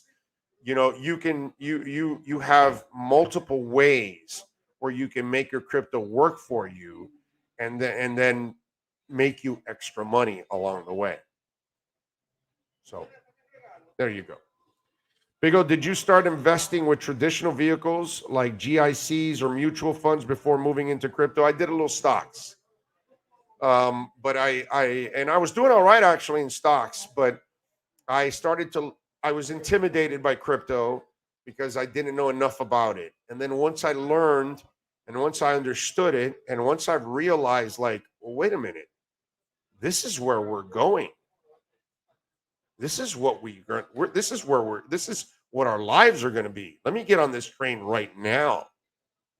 It's kind of doing this for 31 years. I used to take faxes for questions. And then we went to emails. And, I had older people around me that didn't want to learn about emails. And, well, they didn't adjust. And then social media came in. And we have a lot of older people that did not adjust and did not want to learn Twitter and Facebook and Instagram and how that helps you in your business. And so then they fell by the wayside with that too. You know what I mean? And you've got to adjust as time goes on. And I've told you guys the story a whole bunch of times. My last 11 months at QAM, I knew I was getting fired. So I looked at the landscape and I said, well, it's digital. That's the future, podcasting. And so by the time the 11th month rolled around, that I knew they would have to either re-sign me, pick up my option or let me go. And I knew that Len was going to let me go. So I was already planning on my podcast, this right here that we're doing. And I said, when he let me go, I said, thank you. I appreciate it. I had a smile on my face. I was jacked up. I was one of the few people in the history of time that walked out of a building smiling and in a great mood that I got fired. Okay. I mean, that's unheard of, really. But it's unheard of because I already knew what I was playing chess, and that effing idiot is playing checkers. You know what I mean? So fast forward, we're doing this now. Well, guess what? We get more downloads in 1 month than the entire station of QAM does in 3 months. Okay? In 3 months, all of their shows combined don't come close to this. And why? Well, because we've adjusted to what this is, what the world is, where we're going. The world is Netflix. The world is iTunes. The world is Pandora. The world is Spotify. The world is Amazon Prime. The world is this. You got to adjust. And that's how life is, man. And crypto's the same way. And once I was dabbling in the stocks and I realized, I looked at this digital platform and I said, well, wait a minute. And I started to understand what Bitcoin is and how that's where we're going. And this is how we're going to build value. And this is how we're going to build, banking. Banks are going to disappear, ladies and gentlemen. You will see less and less branches over the next few years. You're going to go, wow, there used to be a bank branch here or there. Why? Because crypto is going to empower you to actually be able to lift yourself up and others. Whereas the system that currently is now is so corrupt that it controls who gets the money and who doesn't. And in crypto, there aren't those biases involved, in other words. So it will allow anyone to advance.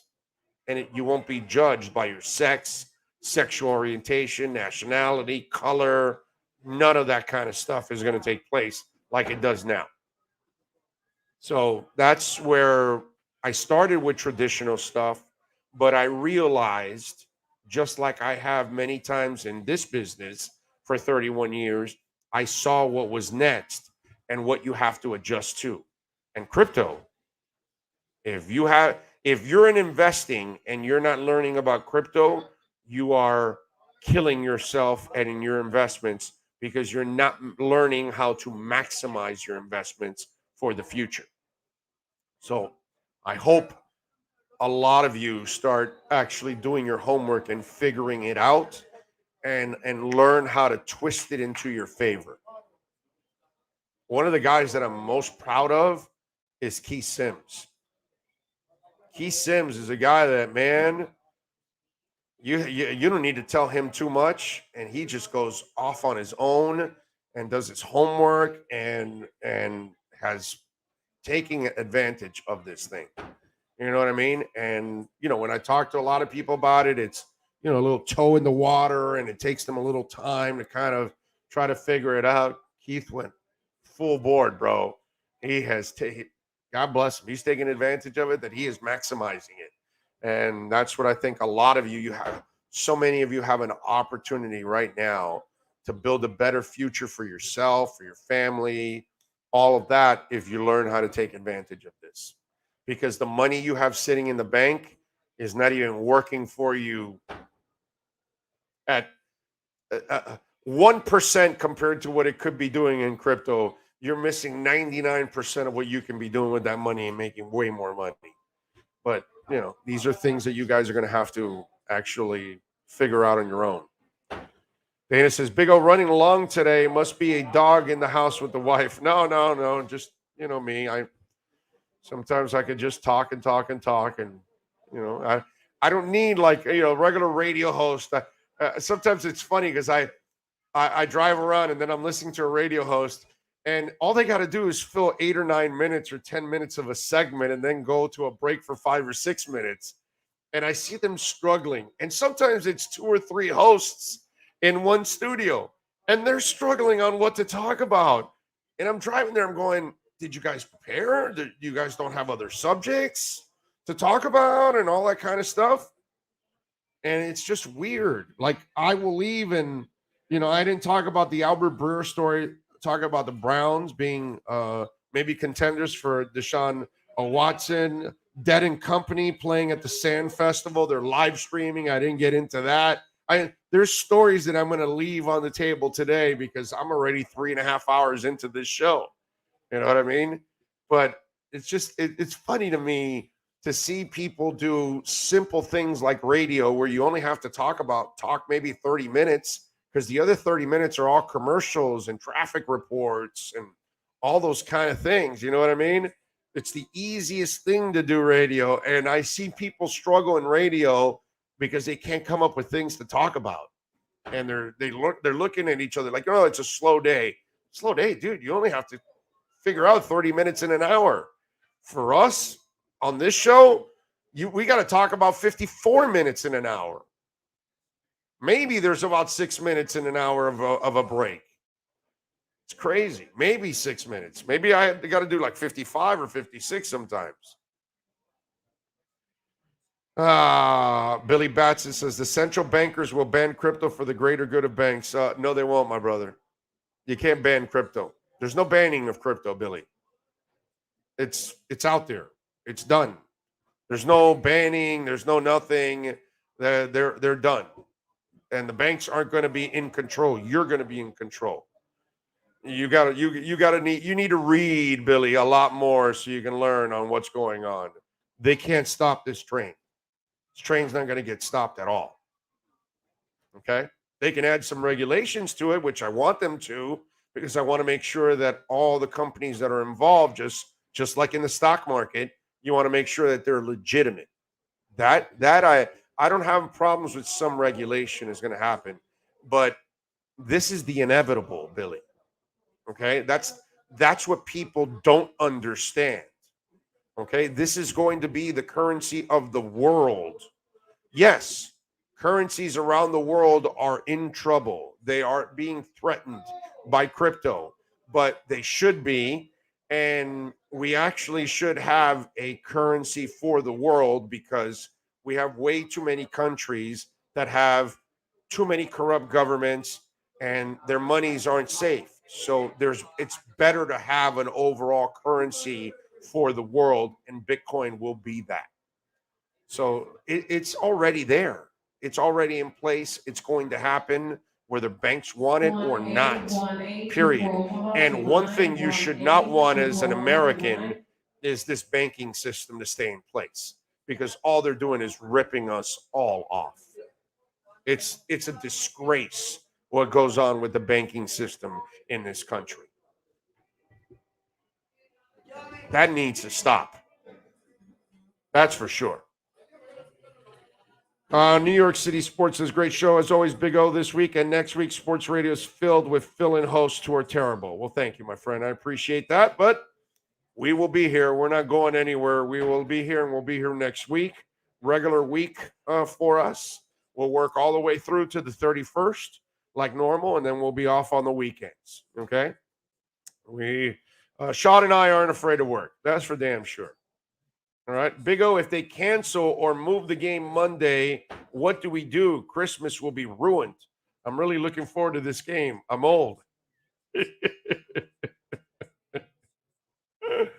They're going to play it, bro. Through hell or high water, they're going to play it. This is the NFL, man. It's all about the cash, baby. It's all about the cash. Art of the Sports says, Big O, it's Christmas Eve. You deserve the day off. Well, that's the good thing, man. I get tomorrow off. I get Sunday off. And I'm off after this. We're wrapping it up here now. I'm off, man. It's all good. This is not this. Listen, if anybody thinks that this is torturous for me, this is a blessing for me. I got up today. I got to enjoy another great day in this world. I got to do a couple of hours with you guys out there. I got to work with Sean, which is always a freaking pleasure to work with Sean. I got to come out here to Hialeah Park. My wife came out here, helped me out a little bit. You know, I get to go home now, or smell some lechon. You know what I'm saying? Chill out with my doggies. I'm good, man. I'm good. Life is good. I can't complain, man. I am blessed. I get to work, and then now I get to relax for the rest of the day. This is a blessing. And it's a blessing to be able to do this every day with you all out there all over the world. And thank you all out there for always supporting us and downloading the show and hitting that, smashing that like button. Very important to smash that like button out there. Thank you all out there. We thank Mike Triplett from ESPN NFL Nation, Omar Kelly, Manny Navarro, and Ira Winderman. And of course, we thank Sean Stanley. We thank Frank Fiore, Steve Calabro, all the great people out here at Hialeah Park, making it nice and easy for us. We will see you on Monday. We do a double shot on Monday. We'll be here on Monday morning to do a show. And then we'll be back on Monday night, live from Sports Grill on Bird Road. So make your plans to join us out there at Sports Grill on Bird Road as we cheer on the Dolphins, taking on those stinking Saints. All right, you all be good out there. Enjoy the food. Enjoy the football. Enjoy the family. Many blessings out there. Merry Christmas. Happy holidays to all. We'll see you on Monday. Bless you all. This is the Big O Show. Sports fans love a place with great food, cold drinks, and TVs everywhere. That's why sports fans love Sports Grill and their 7 amazing locations. Check out the Bird Road location at 11481 Southwest 40th Street in the back corner of the West Bird Shopping Center. Sports Grill is also now offering some great employment opportunities. All kinds of positions are now available from kitchen to hosting. Call for more information at 305-485-8845. From wraps to salads to amazingly delicious specialty dishes, Sports Grill is the home to the legendary special grilled wings. Since 1987, Sports Grill, good food, good drink, and good friends. It's the Big